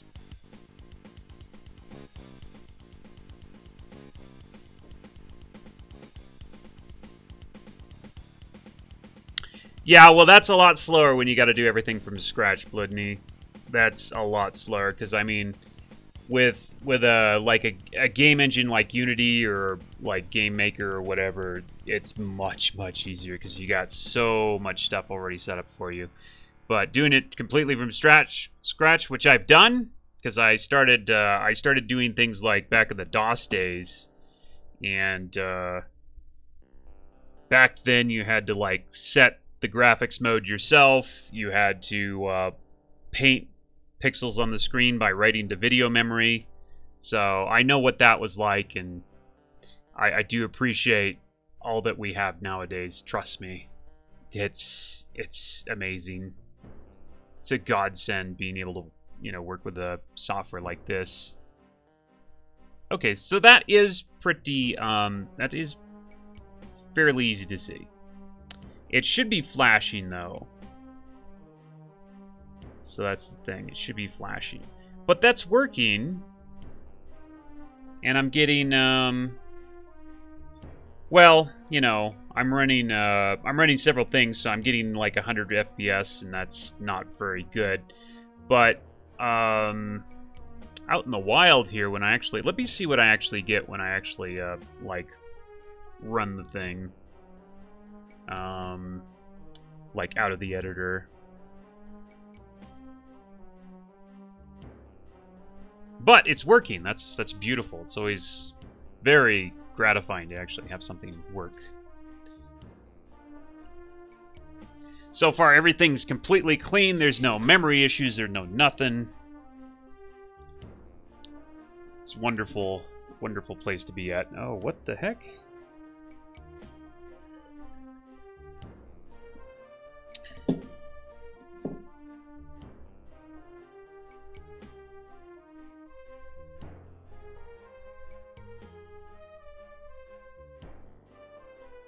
Interesting, so... Well, it said I failed. Let's go see if I can run it, though.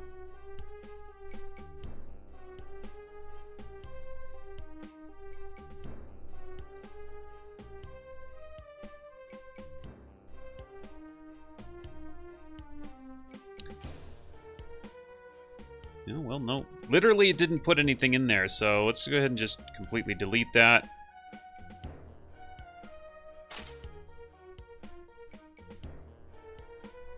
Try that again.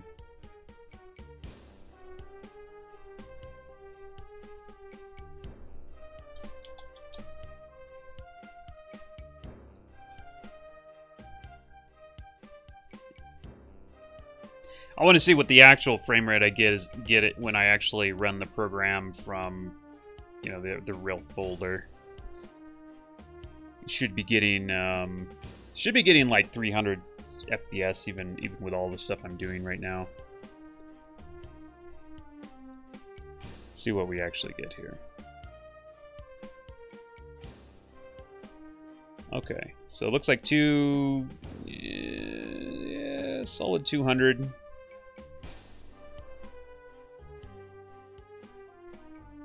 Yeah. Definitely getting a decent frame rate there, and I'm running a lot of stuff at the same time too.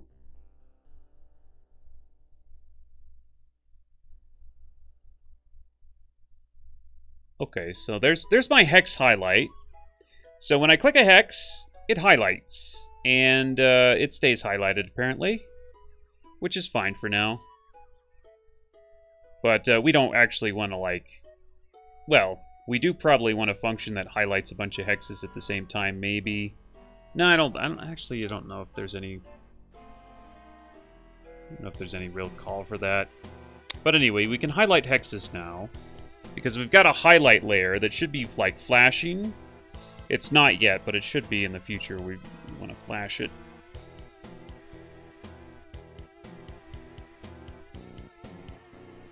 Okay. Anyway, so that works, and it works pretty quick, actually. Getting a pretty good frame rate there.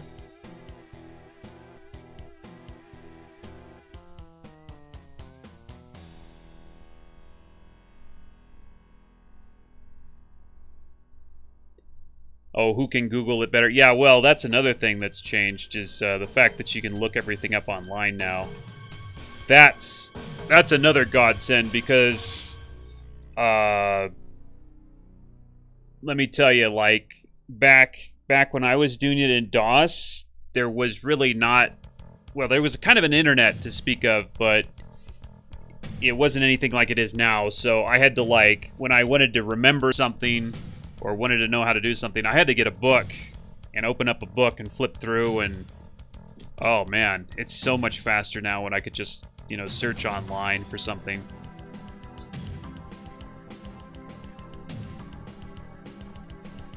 I do appreciate like Google and all that. That's really nice. Oh, I need to thoroughly test this a little bit more.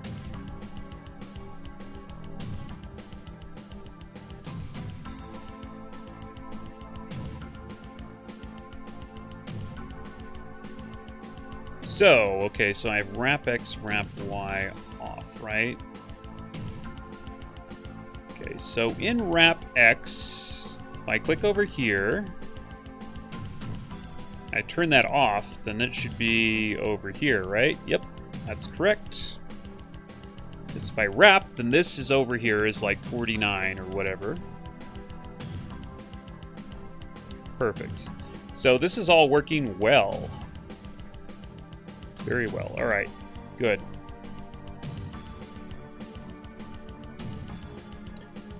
Okay, man. I'll see you later, Bloodney.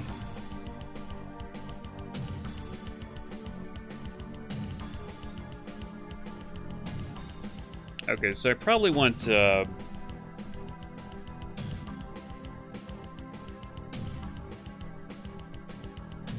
well, let's see.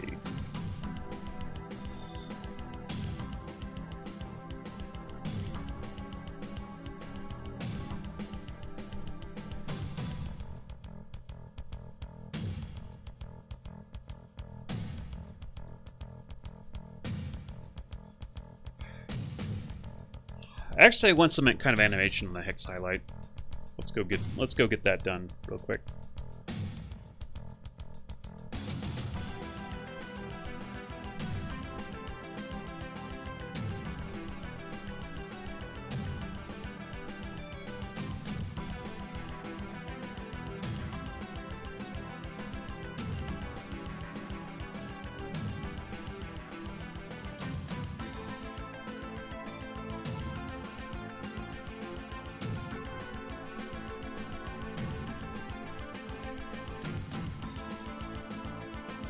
Where the heck was that? Here it was.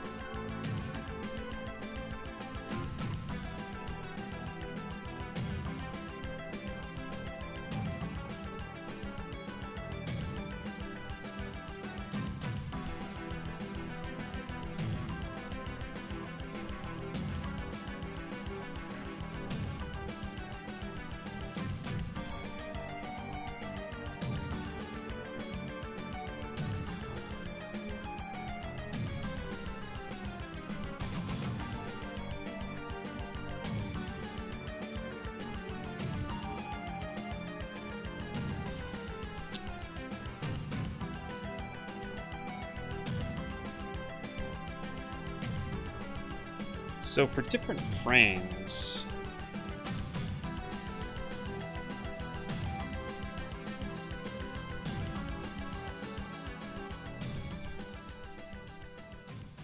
what did I do for the frames in the other one?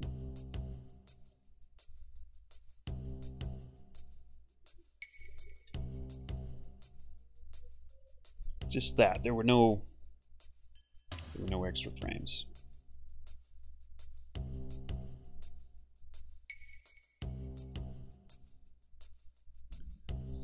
Okay, well, in that case...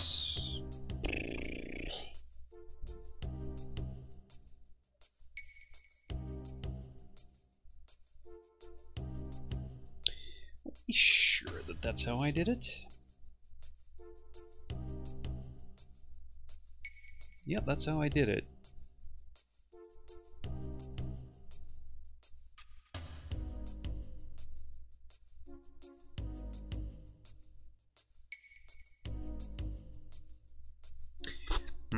Okay.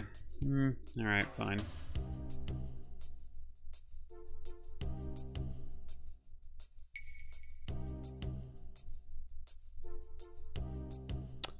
Alright, well, I guess if that's how I'm going to do it, then that's how I'm going to do it. So...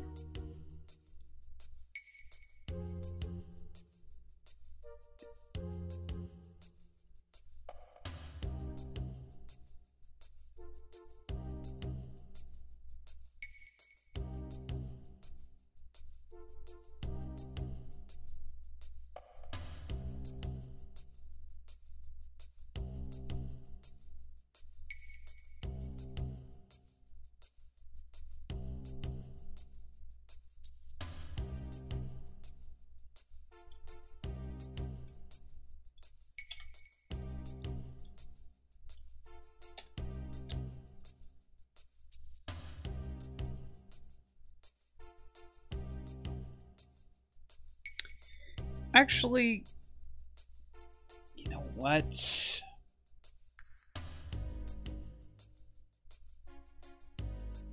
kind of the hard way to do it. Do I really want to do it that way?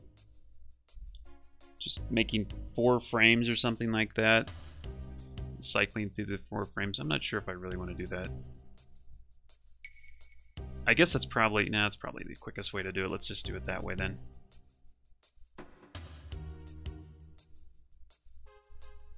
There's other ways to do it, but I'm going to do it this way.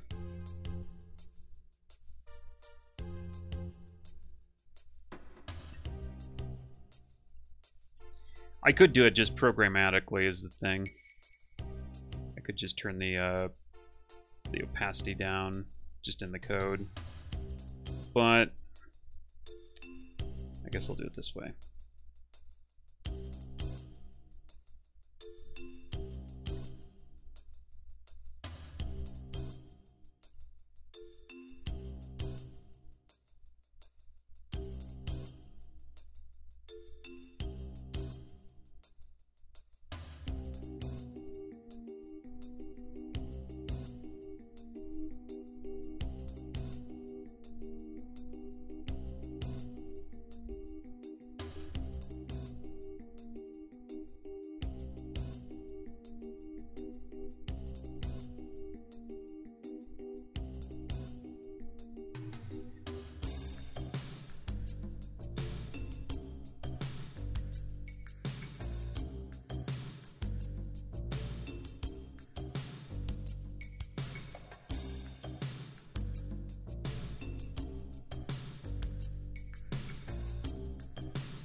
Okay, element 14, 15, and 16.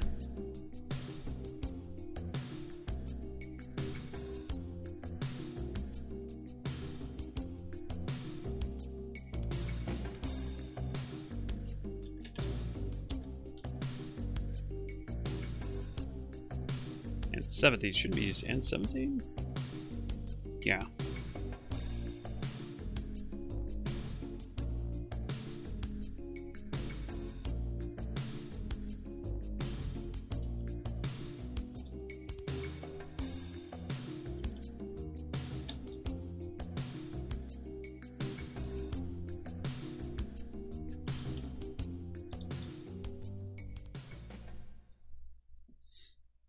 Alright, there we go.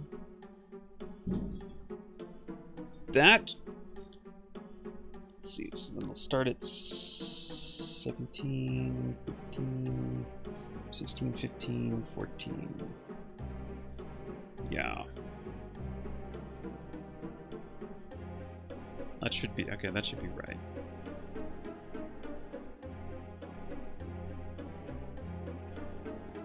So we should see the tile flash now, or glow white.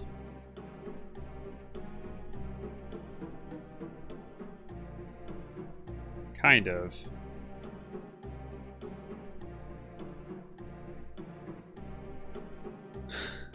Kind of. Very slowly, but let's turn that, maybe turn the speed up. Animation speed. Yeah, animation speed, okay.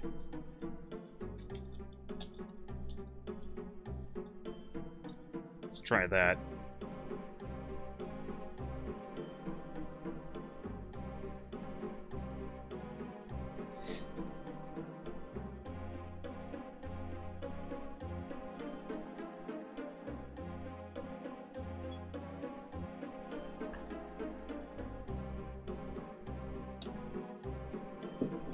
That's a little bit better.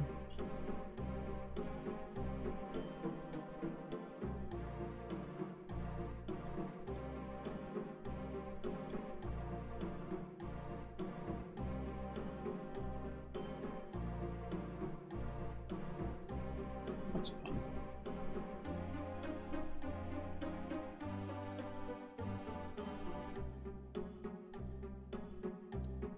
Okay, again, could be a little bit faster. I'm gonna have the time again. That should at least be fast enough.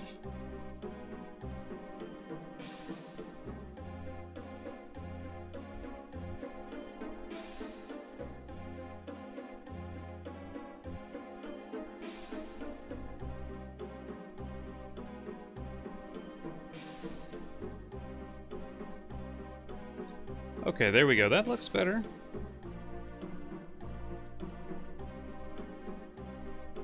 Well, I know why it looks a little weak on that tile, because I've got an overlay. There you go.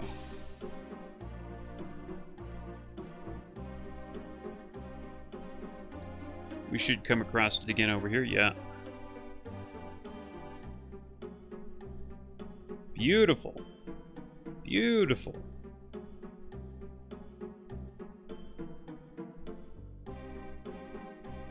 Beautiful.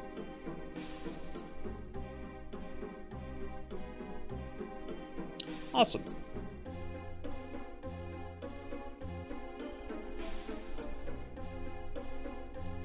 Okay, that's working. So,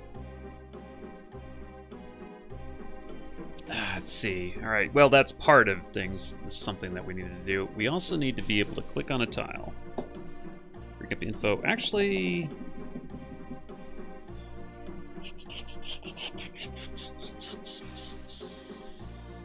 you know what I'm going to do? I'm going to...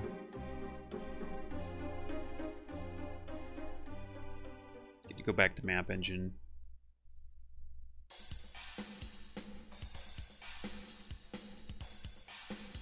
So that looks like it's working, so I can probably delete that.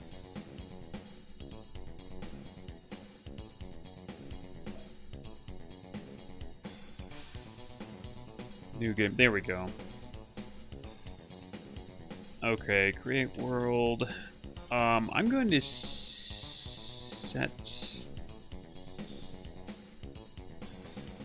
I want to set a capital tile down.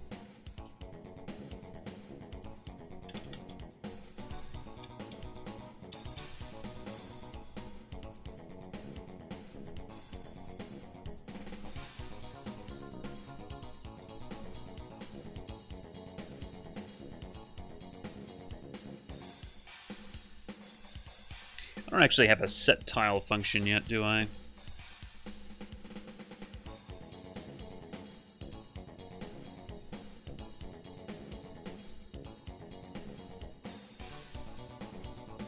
Actually, no, no. Random hexes, yeah, we don't.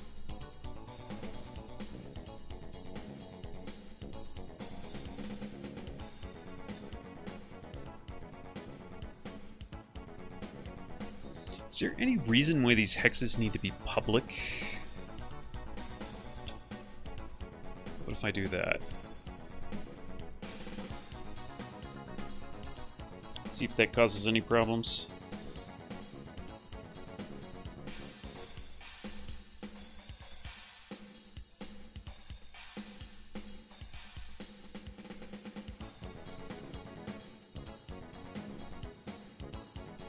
Oh, duh.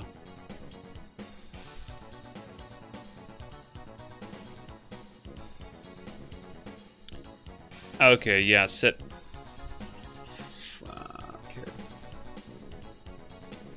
Yeah, I don't want to do it that way, do I? Map engine.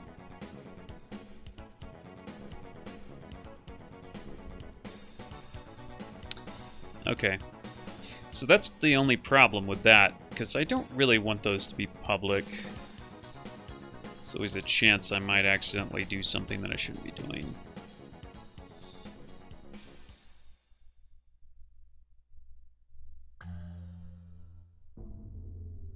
And this doesn't need to be public either.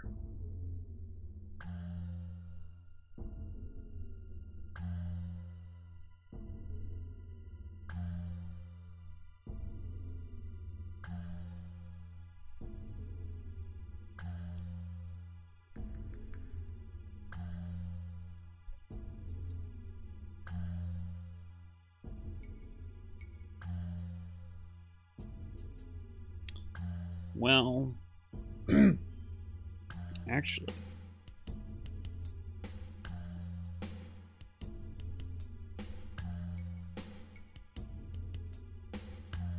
you know what? I think I will make those public, just rather than having to make like several functions to access that. Better that I just make it public.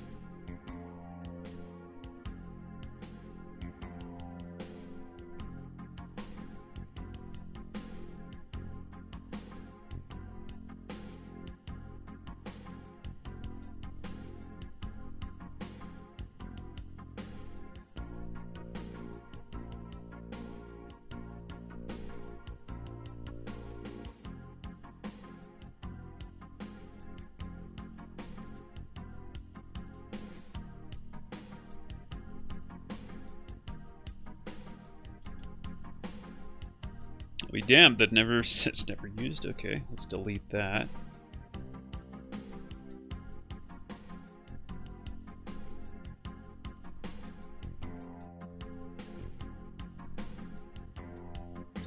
Trying to get rid of a few warnings here.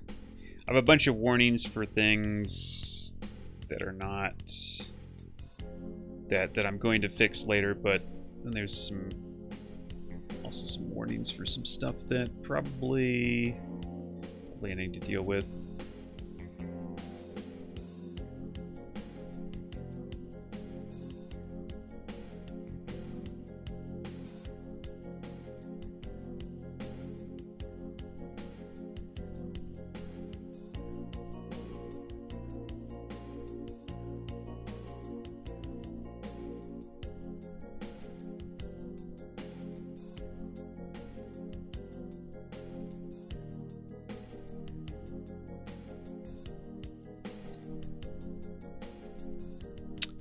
Okay, yeah, that's okay. That's fine.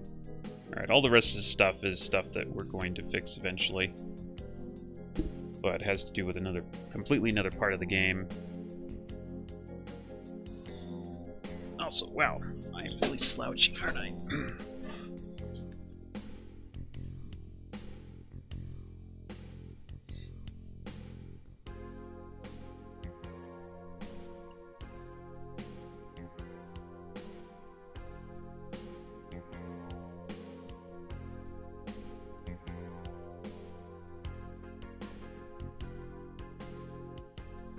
Okay, so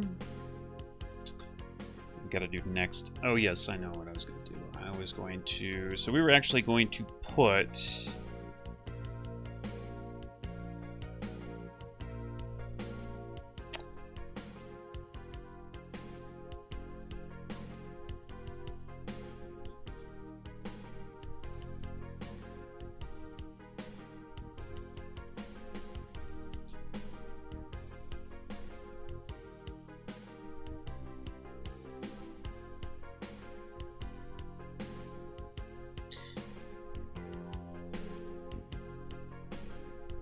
Put hex?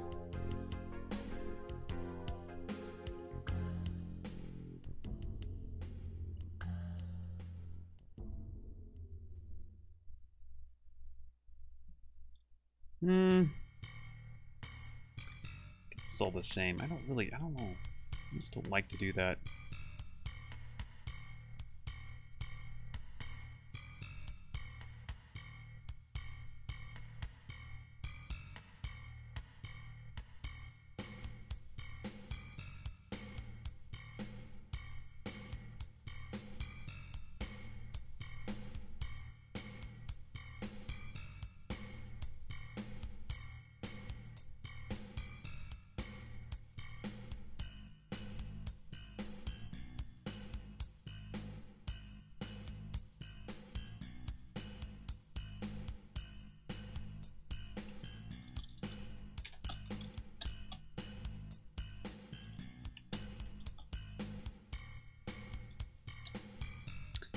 Yeah, I want a function that just puts something in a hex there.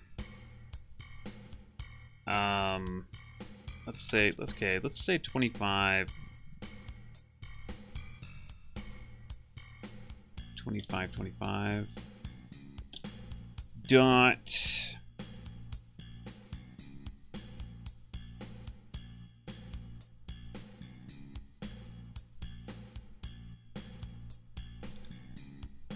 Yeah, hold on a minute.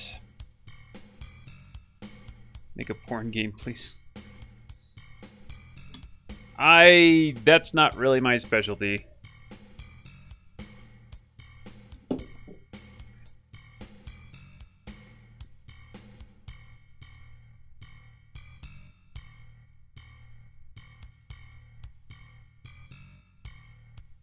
Okay, well, let's see here. These are kind of basic commands. I need to just set stuff here.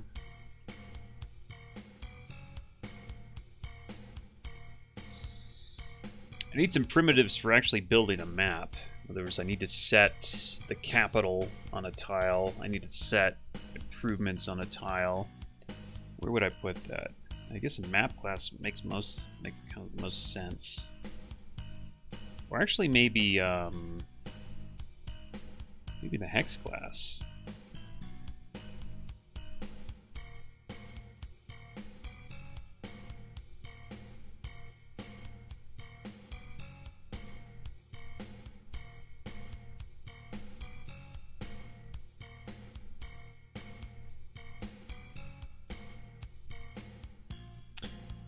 I could make it. I could make the hex and then set it.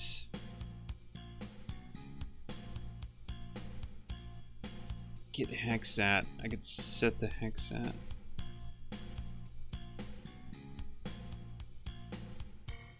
I guess there's no harm in doing that. Yeah.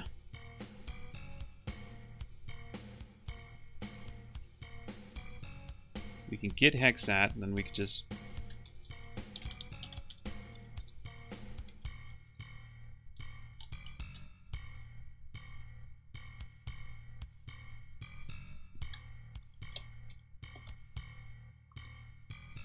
Like, how do I check is valid hex?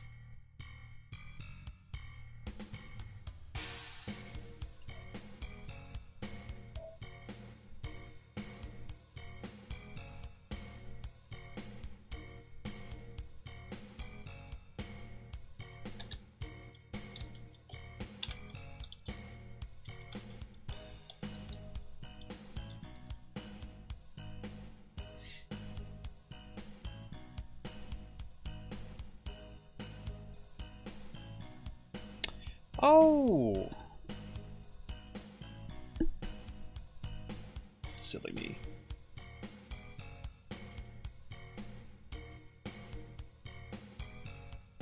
I'm doing that again. I'm doing that again, and I shouldn't be doing that again.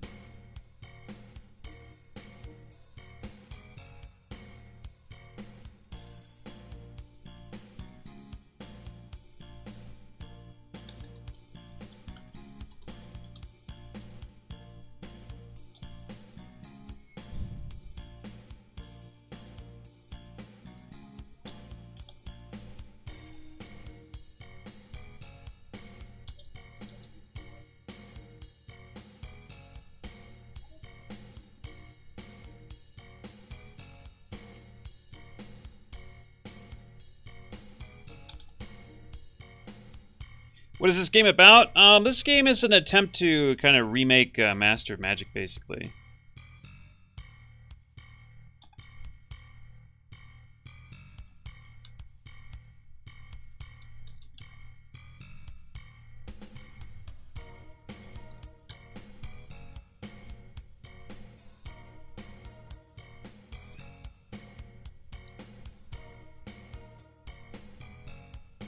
Which, if you're, I guess, if you're not familiar with it, it was a strategy game with magic, a complex magic system.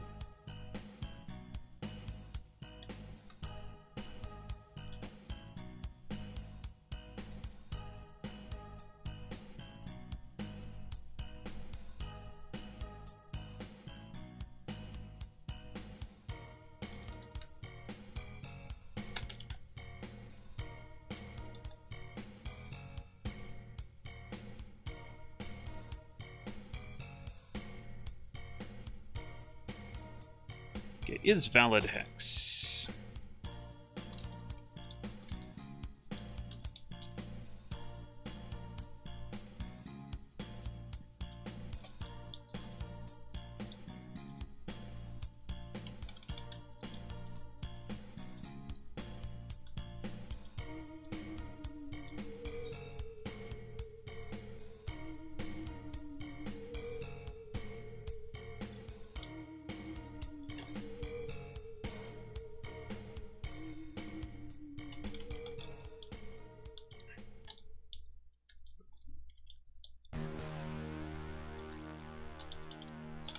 So I'm adding some checking here.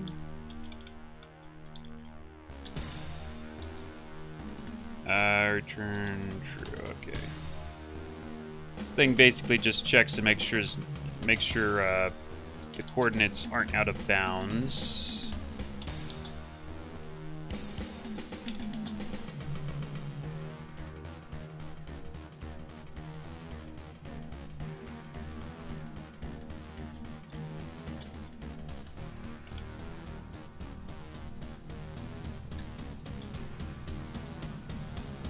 Okay, not valid hex, return. Alright, there. Now that's out of the way. Oh.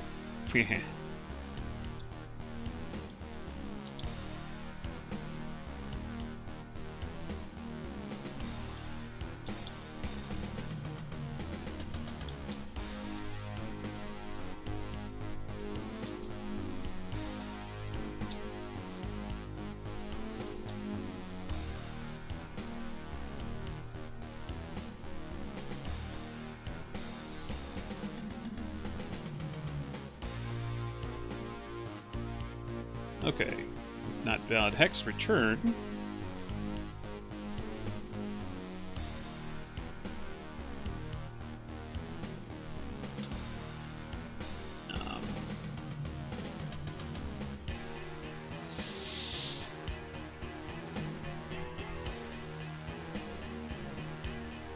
Okay, so, oh yes.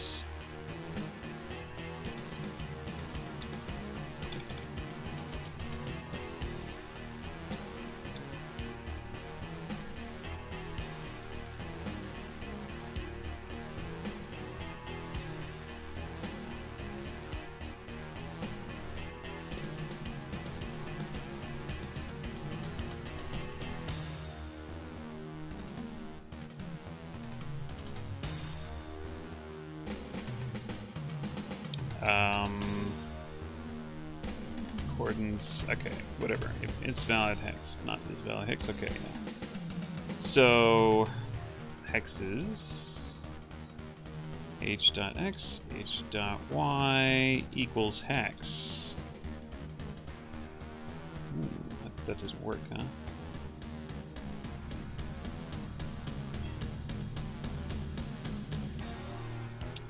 What's it?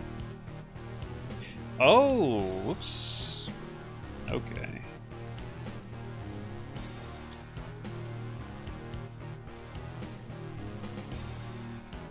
What's a hex class then? Where's that coming from? And am I even using that hex class H? Wait, do I even use this? Oh, okay. Oh, I should probably rename this to something. No, maybe not. That's what that is.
Well, hex tile class. Just hex tile class also. I don't like the fact that I've got hex class, hex tile class, and hex.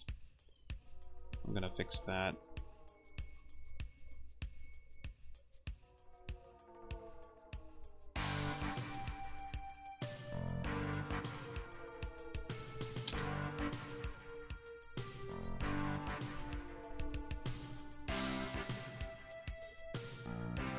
I think I'm going to rename that to something else, because that bugs me a lot.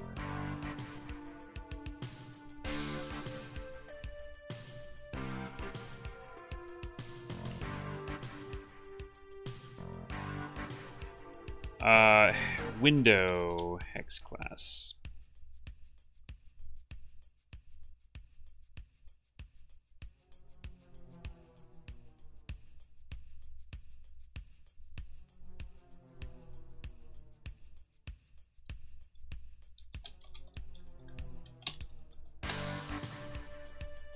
There, I'm sure that's going to cause all sorts of problems.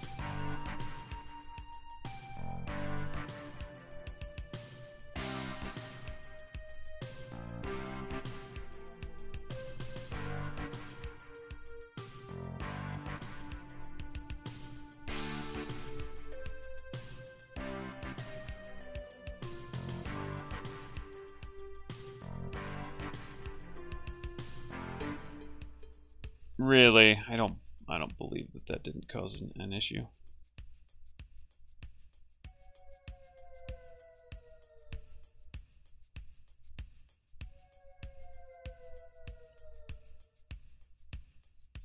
How could that not have caused an issue?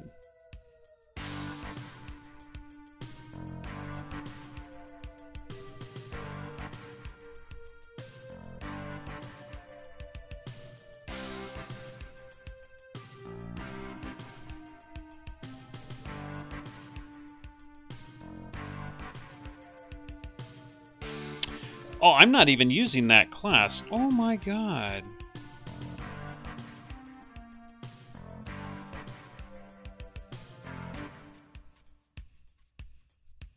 That's why I'm not even using that class. Oh no. What the heck? Where did they go? Shoot. Next layer.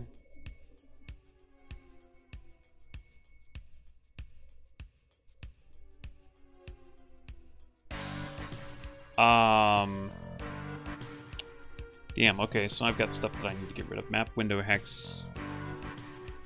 Window hex class. Yeah, I don't think, I'm not even using this. That can go. I believe this can go.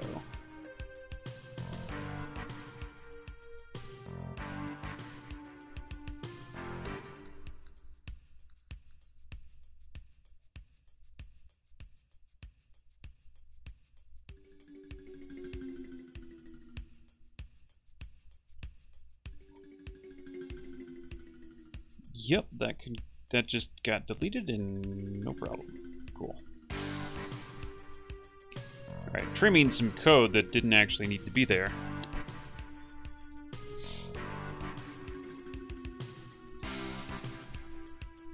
Good. Alright.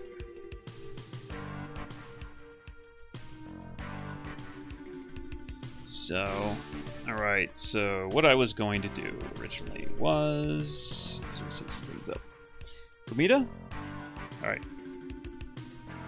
Okay, I just got my food, so I'm going to go ahead and take a little bit of a break here, guys. Alright, enjoy the cat pictures.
Okay, I'm back.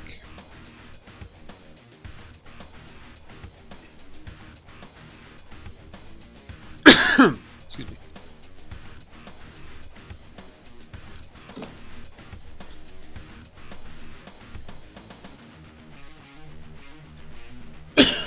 Excuse me. Yeah.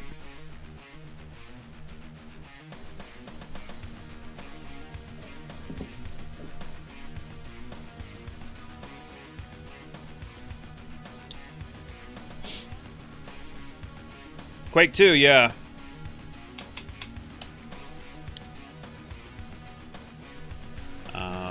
Map class dot hex dot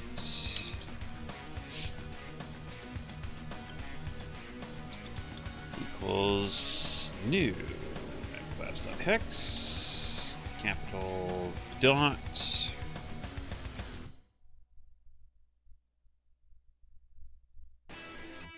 it's technically not a resource, it's an improvement, isn't it? So I'm putting the capital in here. I'm just gonna see what I'm doing here, real quick.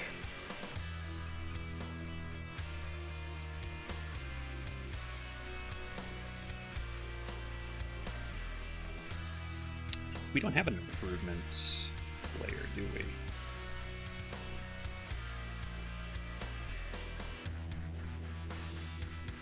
No, we don't. Okay. We need to make one.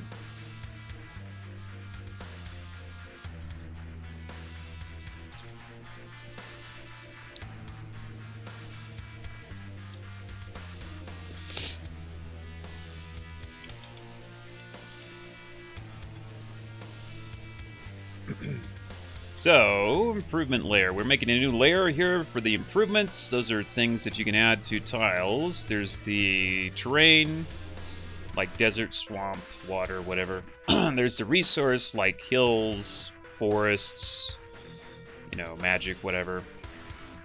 Then on top of that, there's an improvement layer. And that's like, you know, farm, shop, whatever you put on that tile. That's what I'm adding here.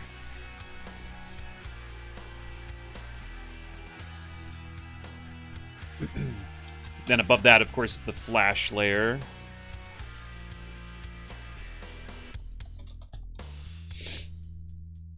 So splash layer is 400. No, it's 300, let's say.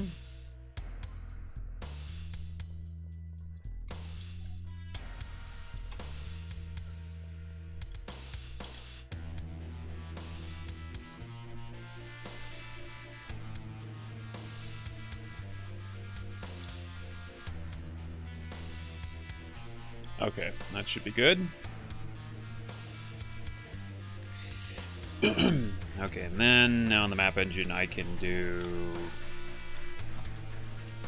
equals hex tile class dot type dot tower.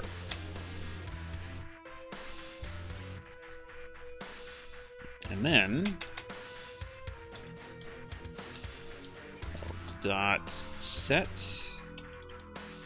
dot set hex at say 25 20 no chords, new chords 25 25 and capital. There we go. Literally just plop it right down there. Let's see how that works.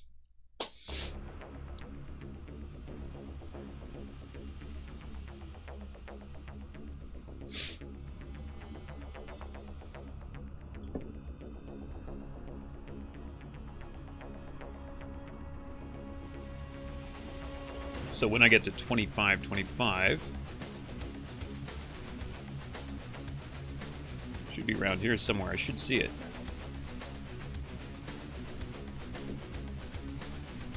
Ah, it's a, it's not even showing up. Should be right there. Well, there's something happening right there at least.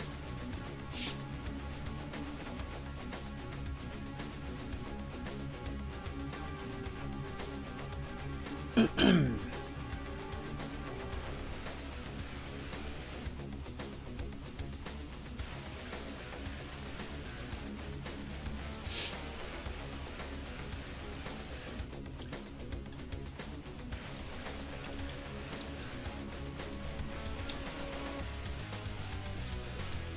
let's go ahead and just center in on that hex so I don't have to find it again. And why isn't that showing up is a big question.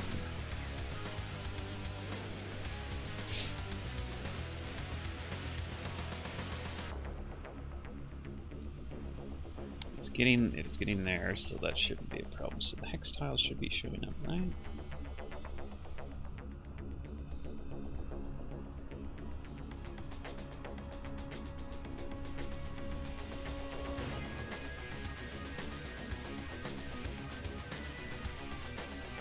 Well, as for lunch, it was eggs and sausages, essentially.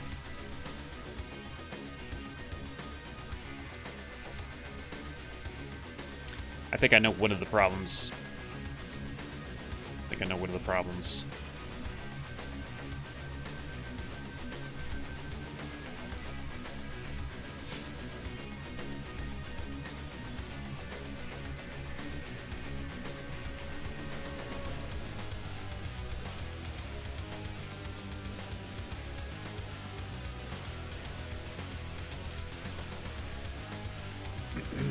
Dot terrain equals x class dot type dot.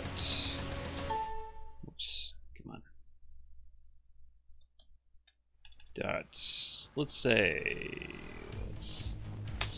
grass. I'll put grass.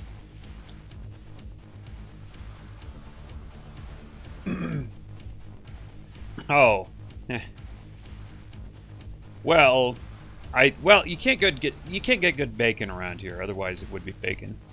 They eat a lot of they eat a lot of sausages down here. It's not you can't find bacon per se though. It's kind of weird.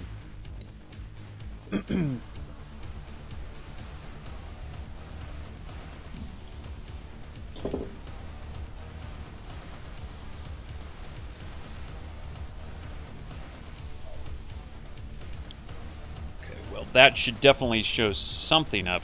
You should see a grass tile there.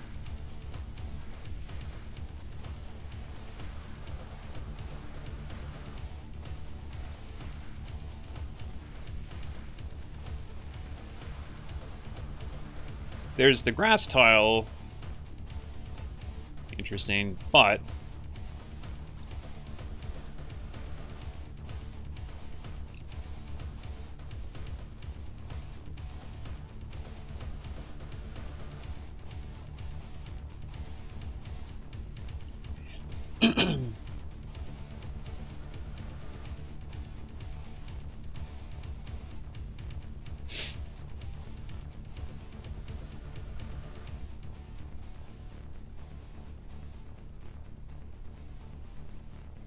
yeah, thicker rock chunks and mirror like steak. That sounds pretty good though.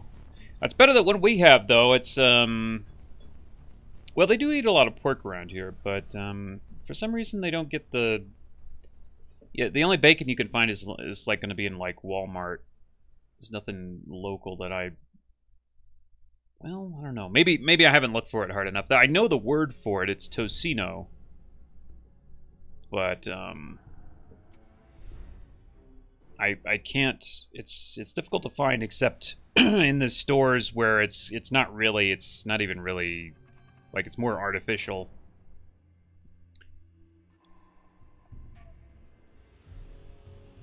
Okay, what am I doing? So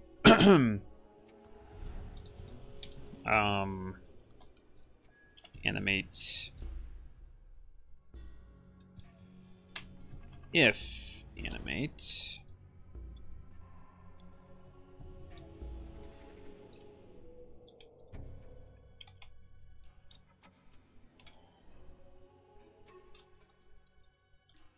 else. If we don't animate, then we want to just set map point.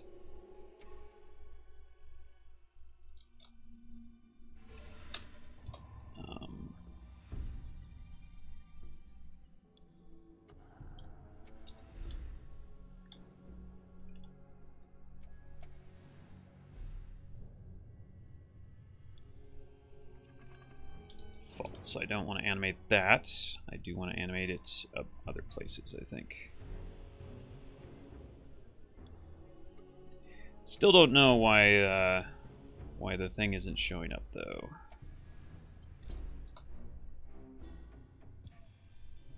By the thing, I mean the tower. There should be a tower there, or what's going to represent a tower for now.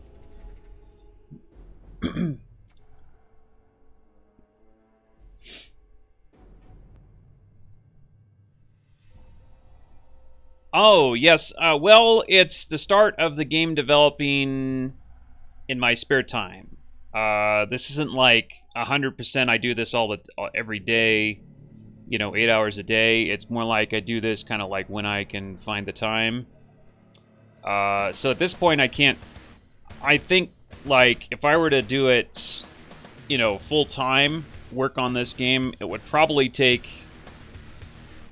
It's so hard to predict, but I'm saying from this point, maybe half a year to get, like, a playable, something that's fully playable, right?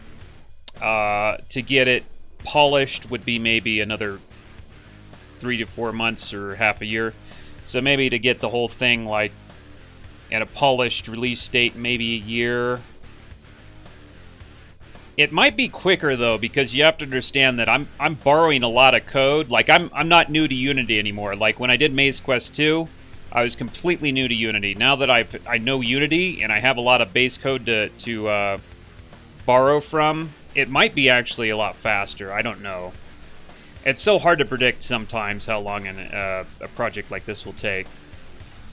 But you're definitely looking like at least at a 6-month time frame to get actual something playable. Fully playable. Yeah.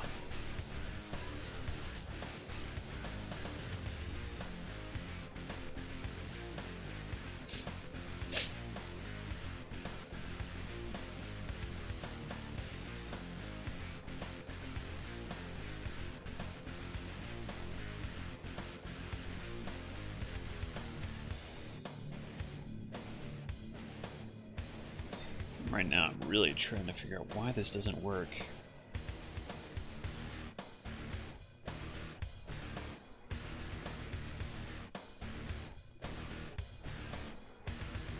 So I am setting the improvement.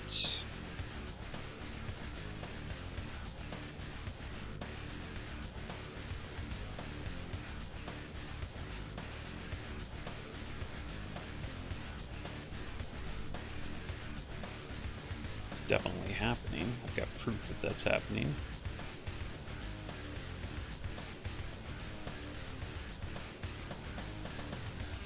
It's got to be going on over here. Something over here is not right.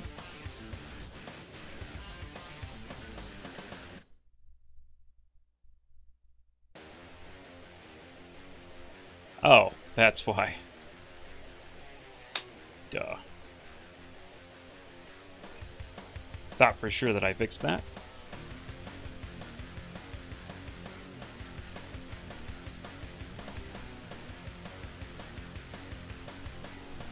Okay, so that should show up with a... Well, it's a pillar, but we're going to call it a tower for now. Oh, crap, no. Oh, I didn't actually... I'm not actually at the right tile. Maybe it's still working. Oh, yeah, there it is.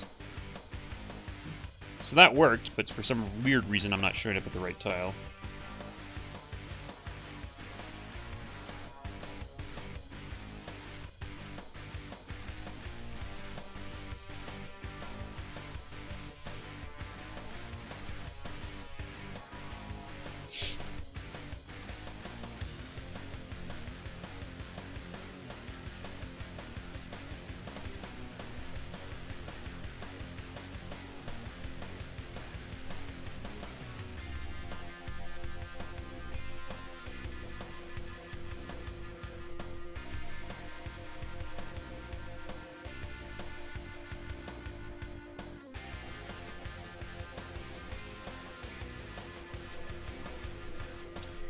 It should work. That should work.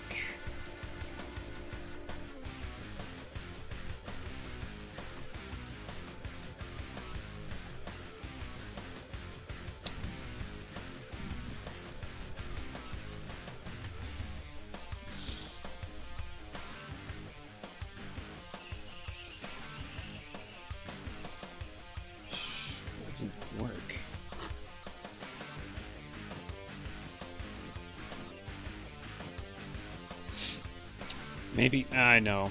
Maybe there's something. I'm doing something else out here that might be.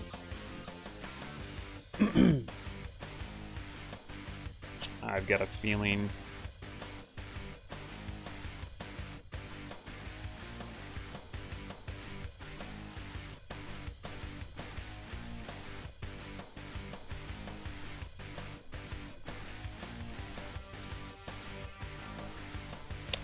Am I calling that twice? That should not. What the heck?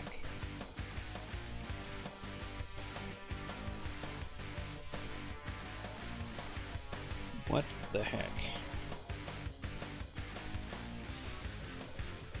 So there's new game, and then that goes to map engine new game. And then map engine new game. Why does this go to make map?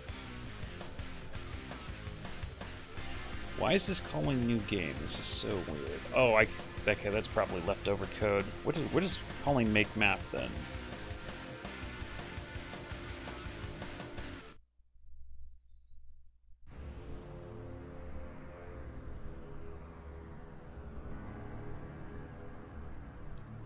Generate map on the game engine.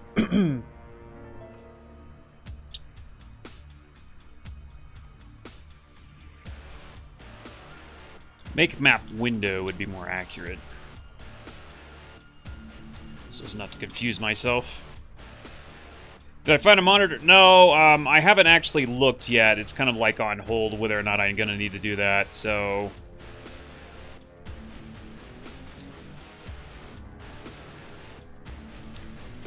Yeah, I haven't quite looked at that yet. What the heck? Generate map?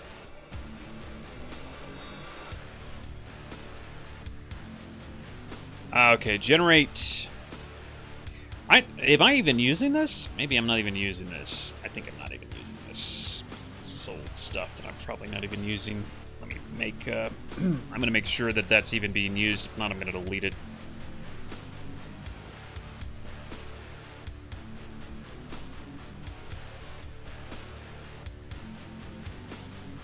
Huh. No, it's not even being called for, so we're just going to delete this. Interesting. So I'm going, let's see, game engine.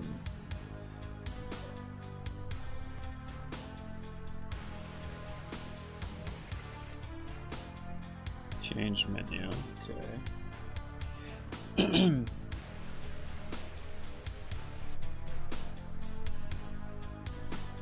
Make map window, what's calling that?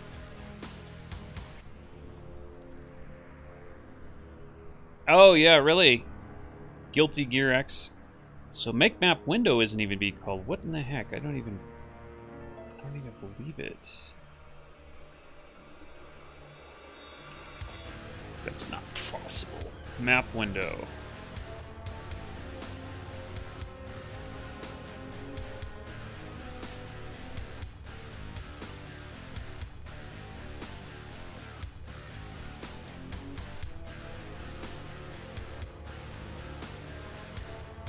Calls to make map window none? Nonsense.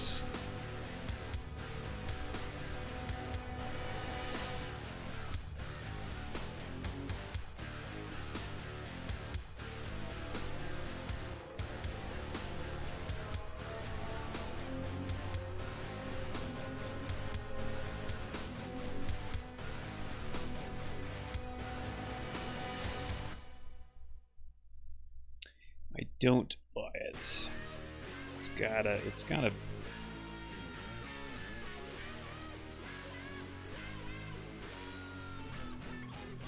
Where's make... I just really confused myself.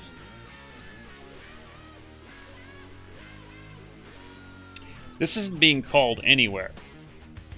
But I don't believe that could be even possible. So I'm gonna run this. I'm gonna get rid of that and run this code and watch it crash, because that has to be being called somewhere.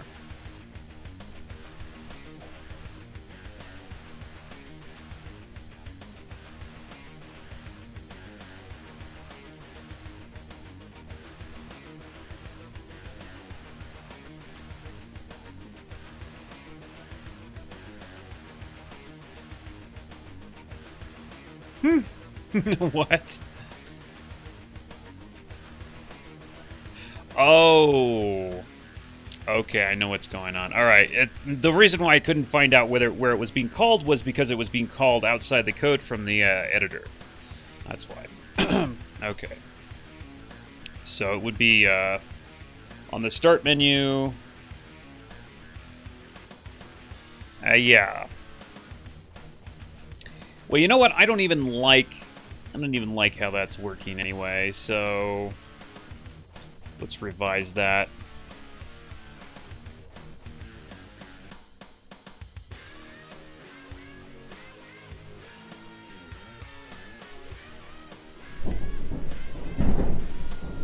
Holy crap, the cat's on the roof, making a loud racket.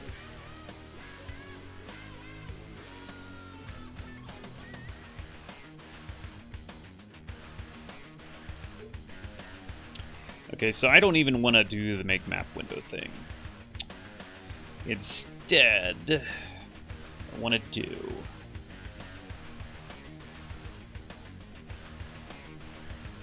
Yeah, no, that's the cat walking on the roof. Sounds a little bit like thunder, yeah.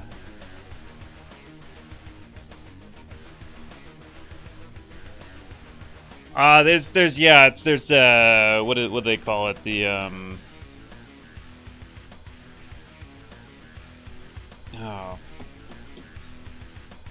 yeah, that metal that has those ridges. What do they call it? I don't know. It's yeah.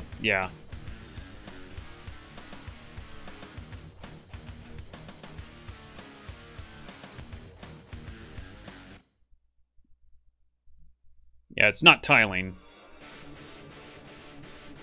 Sheet metal. Well, yeah, sheet metal. Yeah, well, it's okay. There's a word for it. I forgot what it's called. But yeah, basically.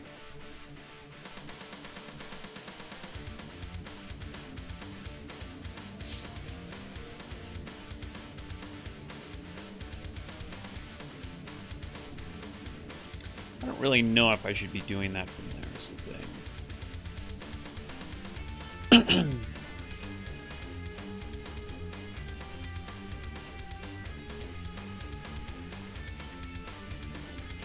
I guess so. I guess so. So this is why I'm doing this here, right?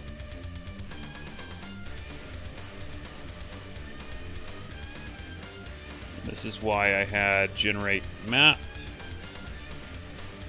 which I shouldn't actually have here.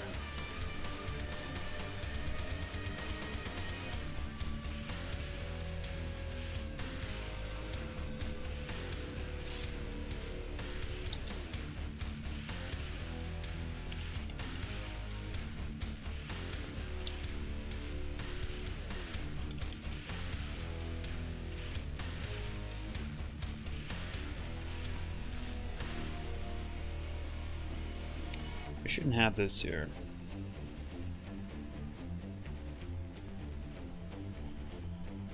This is in the wrong area.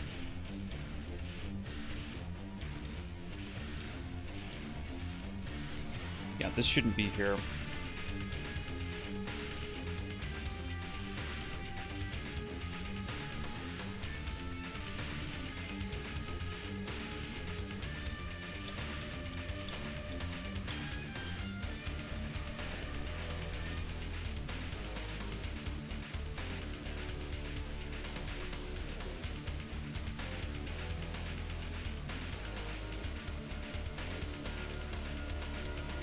This shouldn't be. That shouldn't even be there.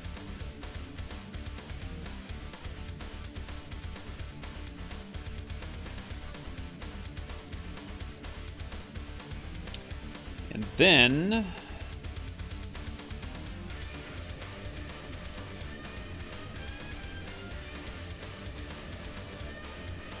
menu quit. No, that's not it. Start menu. It's,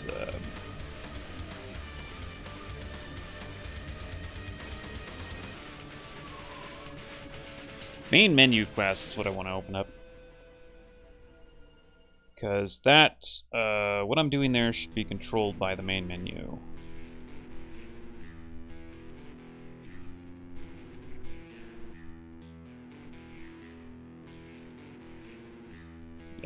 Pointer map engine, new game. Yeah.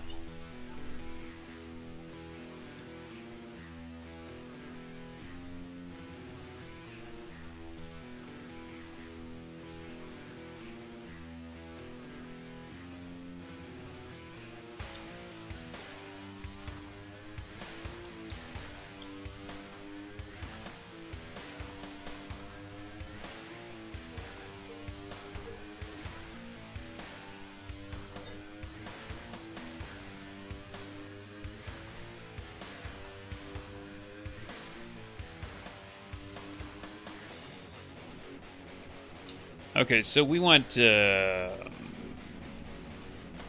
menu window.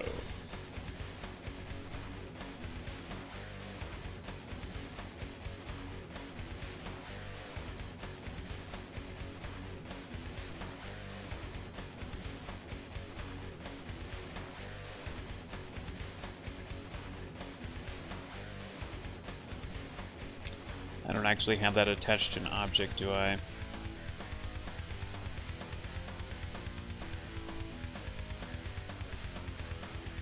I should. There it is right there. Main menu.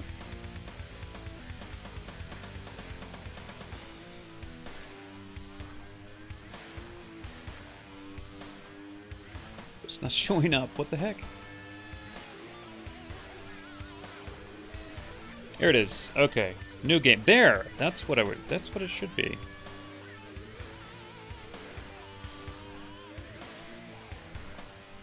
What in the world?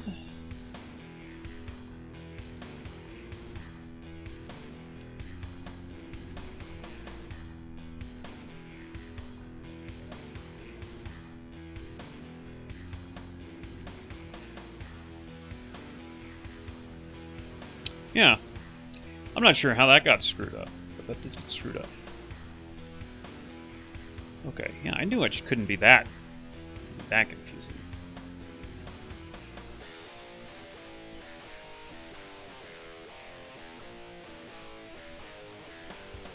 Oh, well, I think it's just a matter of money, really. It's like, it's cheap, and that's how people do things down here, where I am.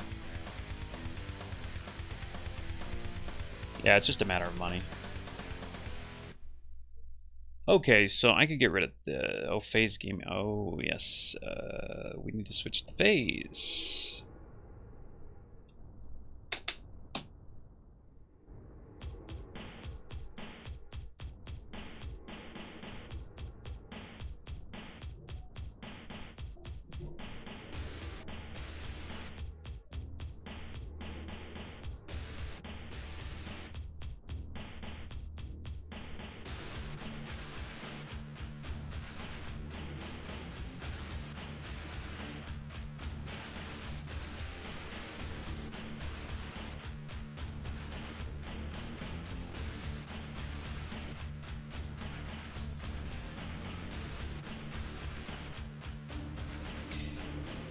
You know what? That's not even right. Menu, yeah, the menu. There should be no phase. It should be. Let's see what I'm doing here.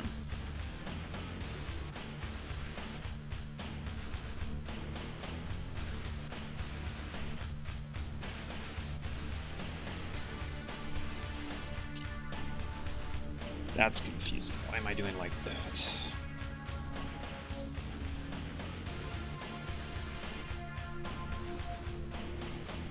Okay.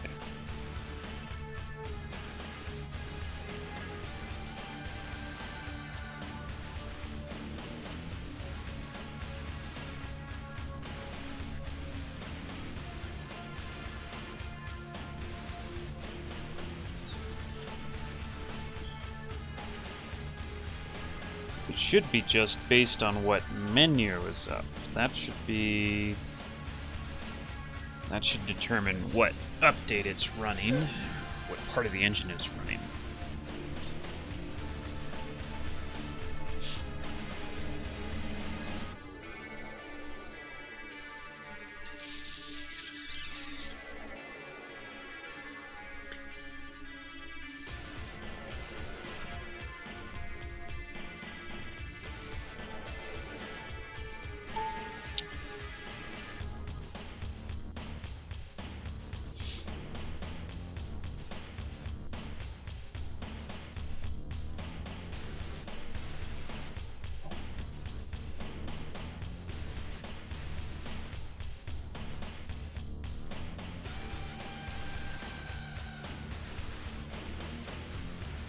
And through the map engine.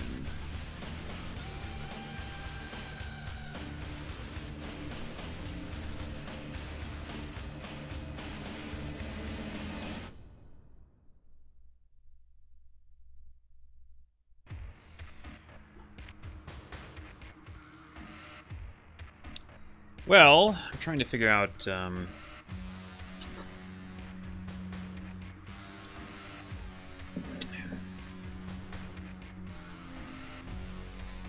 to figure out what the heck I did. What my plans were here when I set this up originally.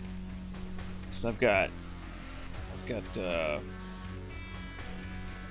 a variable that tells me what phase the entire game is in, but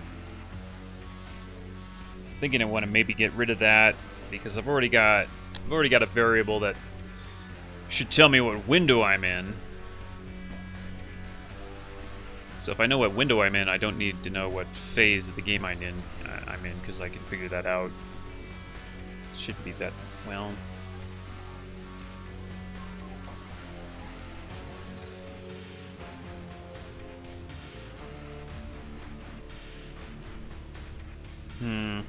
Maybe not. Maybe I'm wrong.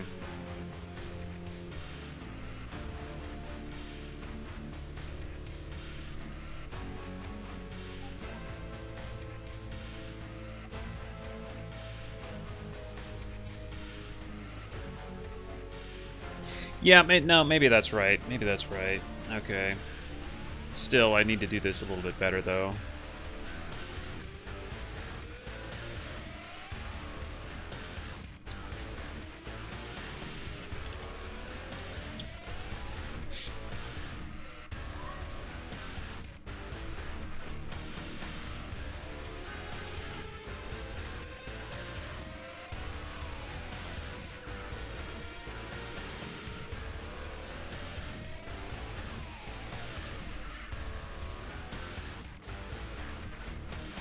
I'm gonna make another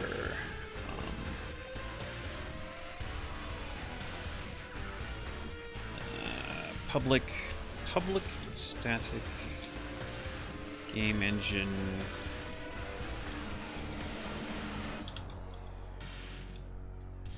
yeah, okay.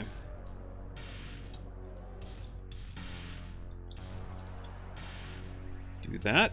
Alright, and that means that I can access that set phase.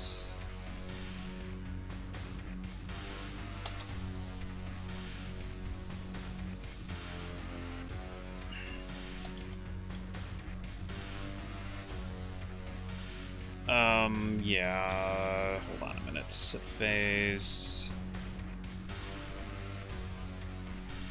First, I'm gonna go up here.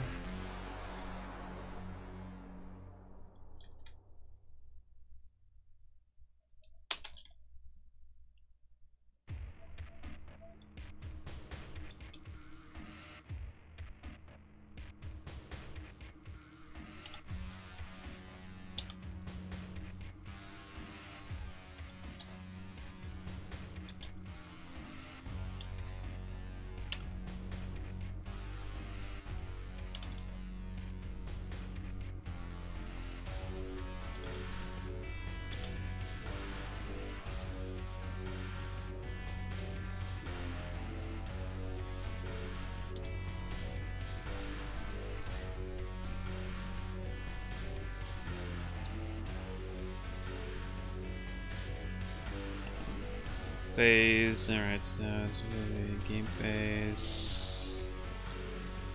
Dot start menu, there you go.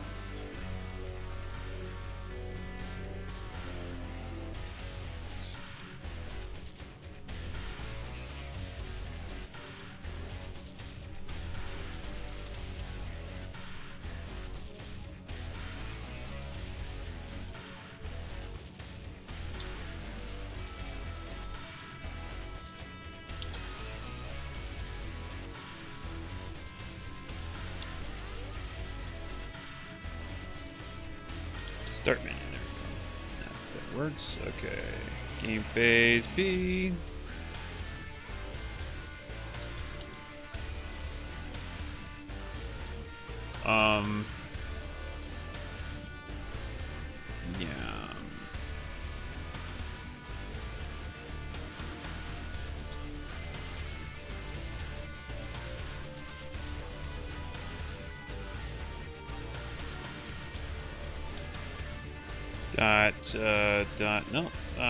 Game map. There we go.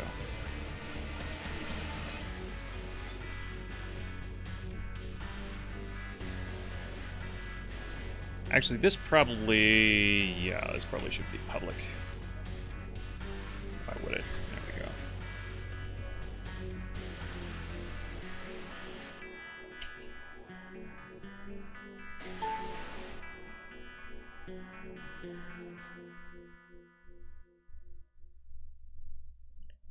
Corrugated tin roof. That's what I want to say that the actual name of that stuff is. Corrugated. Maybe I'm getting things confused. No, I think that's what I want to say the name of it was. 128.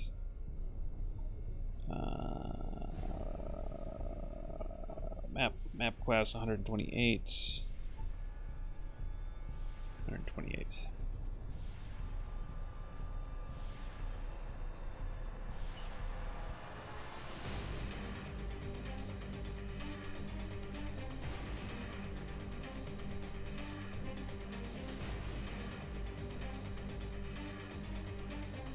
Width, height. Why is this, this was working. I've got a sneaky suspicion something's going on here. Oh, I bet you I know.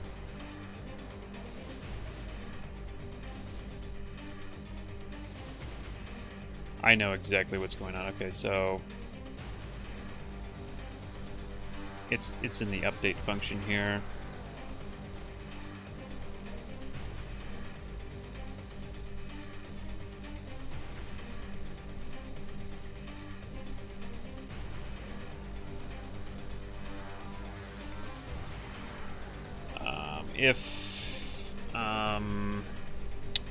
Well, actually, this shouldn't be running until we actually...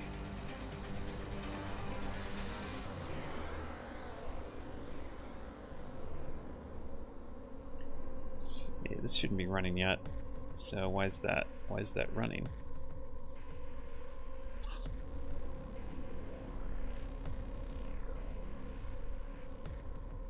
This is weird. Yeah, this shouldn't be running right here. This is the reason. It's game. That's the reason. That's the reason why that's having trouble. That shouldn't be running. The map was running when it was an empty map. Their map was updating and causing problems. The map is now should no longer be running when it's yeah. Oh wow, and it works. Hey, wow, look at that. Look at that.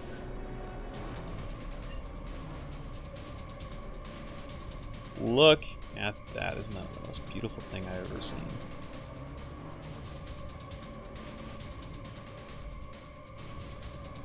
Awesome. Okay, everything's working. Love it when a good plan comes together.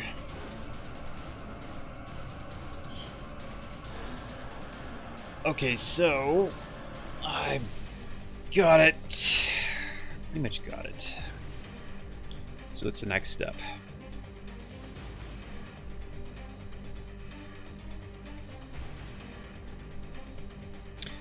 Okay.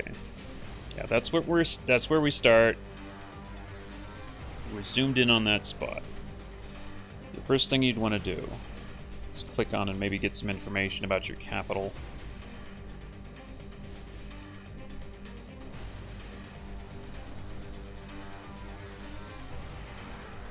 Trying to think if there's anything I need to do before that, though.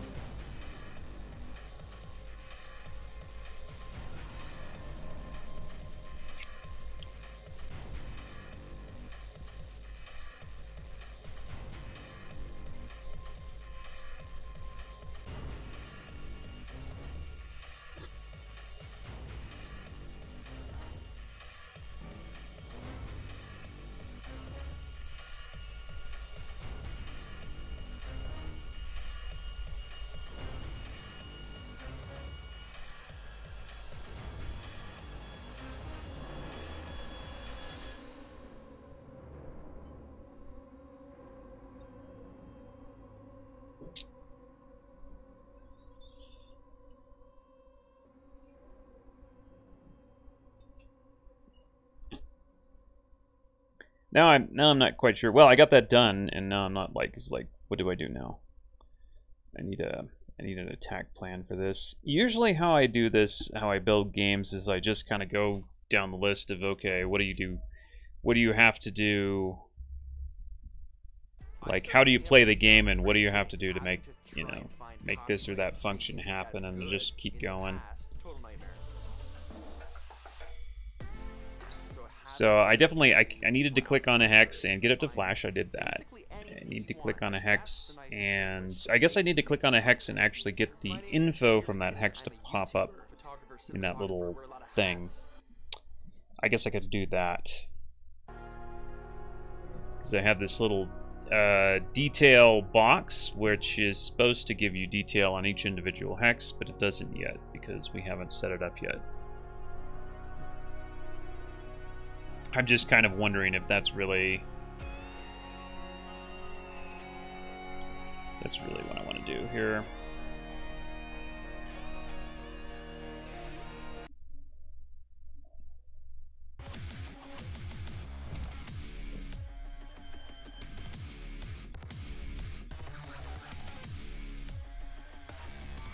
So I need to be able to like click on this and have the details for that particular hex pop up right about there.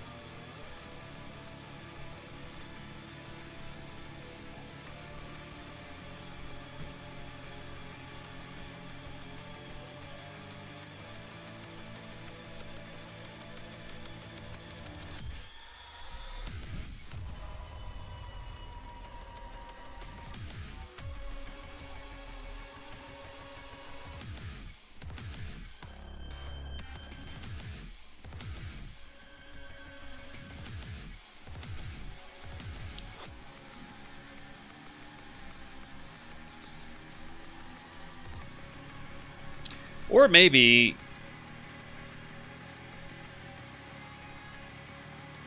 the problem is that it's kind of I've heard game development be compared with building an engine while the car is running, and that's kind of true. It's like, where do I start?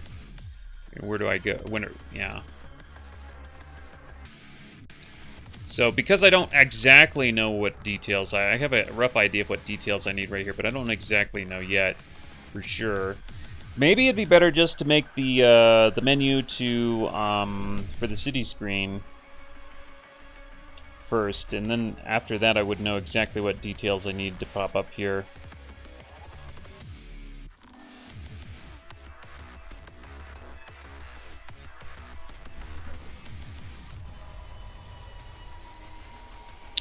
Yeah. Build something playable first is kind of the best plan.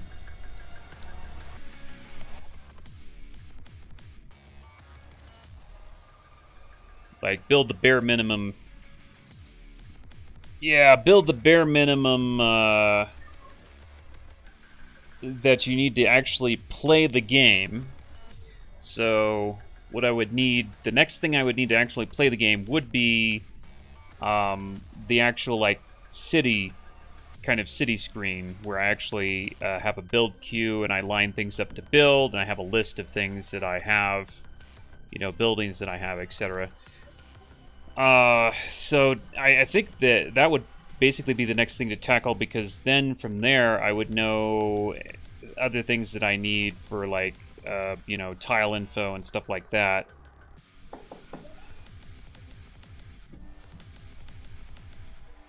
Also, maybe need some graphics. Maybe need some graphics for things like, this is I'm using temp graphics just to make sure the hexes, like, you know, I can get them to display, but I think it's probably about time to actually get some, like, real game, like, not permanent graphics, but temporary game graphics to actually indicate the things that I need, you know, actually need on the tiles.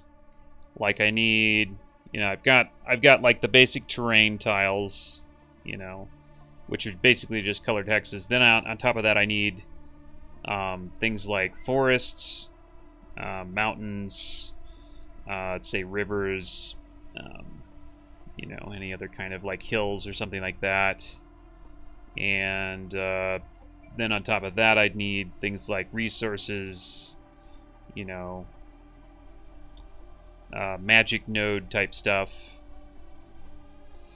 And then on top of that, you need improvements. You know, farms, mines, roads, things like that. So it wouldn't have to be anything really complicated. I would just have to make maybe even just a little letter indicating what type of improvement or whatever that is. But once I have that, then I can layer all those up and actually, you know, it'll help me actually build the game a little bit better if I actually have that detail in there.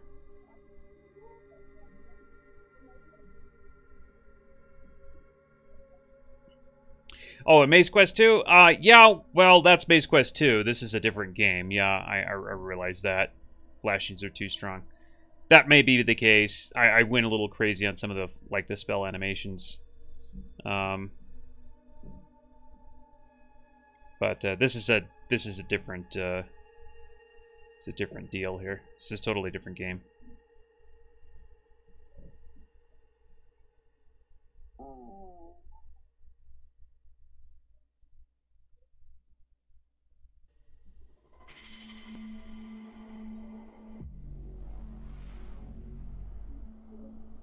Well,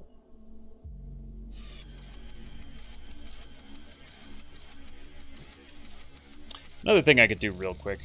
I'm going to do this. I'm going to make it so once you do click on the tile, the other hexes that are flashing stop flashing that way.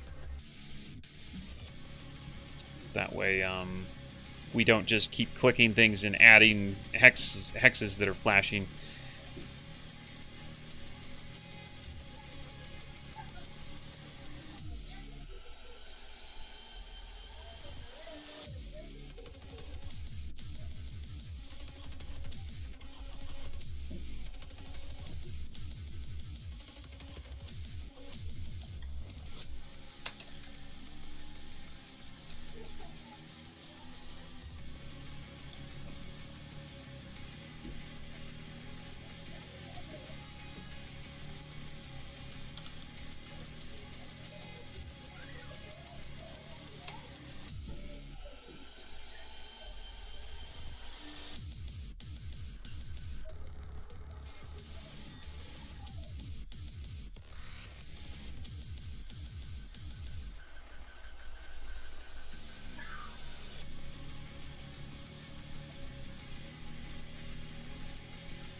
Hex flags dot highlighted. Clear that flag from all the hexes first, and then we won't have that horrible issue where each hex we click on flashes and stays flashing. Instead, just the latest one that we clicked on will be flashing.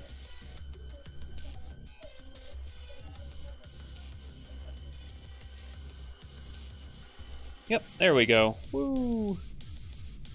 Amazing, isn't it?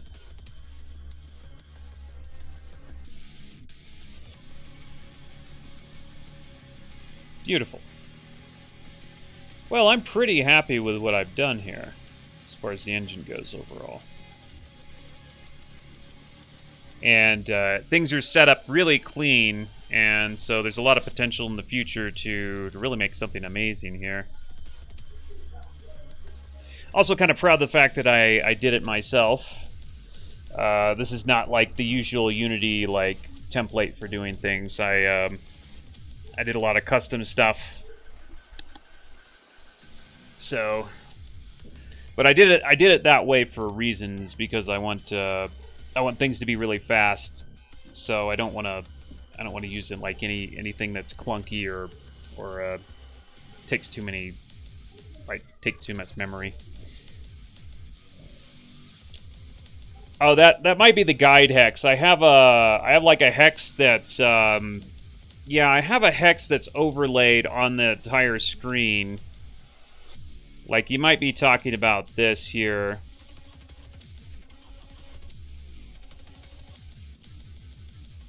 I guess you can't see it go on and off there.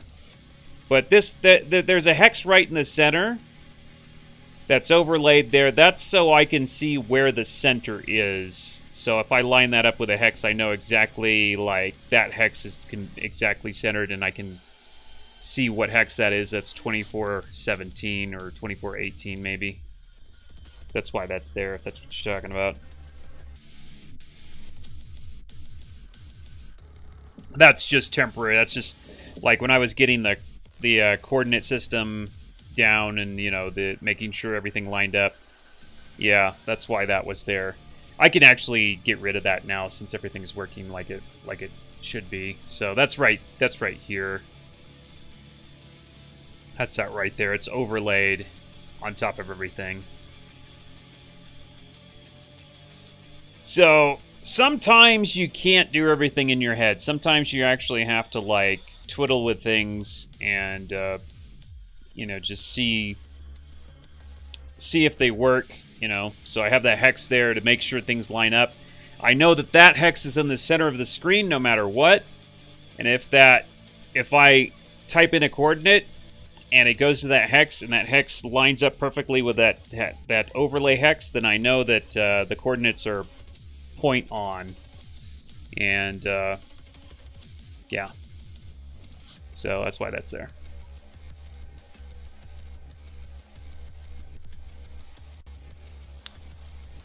But anyway, I think actually from this point I'm going to have to just make some temporary art is what I'm going to have to do. I'm going to have to create like the farms and the hills and the tower and nothing detailed. It's just going to have to be like really quick and representative of what it's supposed to be. And it's probably going to look worse than it does now because I'm going to be doing it very quick. But I think I will save that for another time. But that's what I'm going to have to do next, because I'm going to need that to actually put the details in that I need to put in on the map. Because you can only go so far without graphics, is the truth. So, anyway, I got to go Skype with my brother pretty soon here. So, I'm going to go ahead and sign off. It was pretty short today, but that's okay. We'll do this again probably next week. And thanks everybody for showing up. And don't forget to check out Maze Quest 2. Link is in the bottom, the description on the video.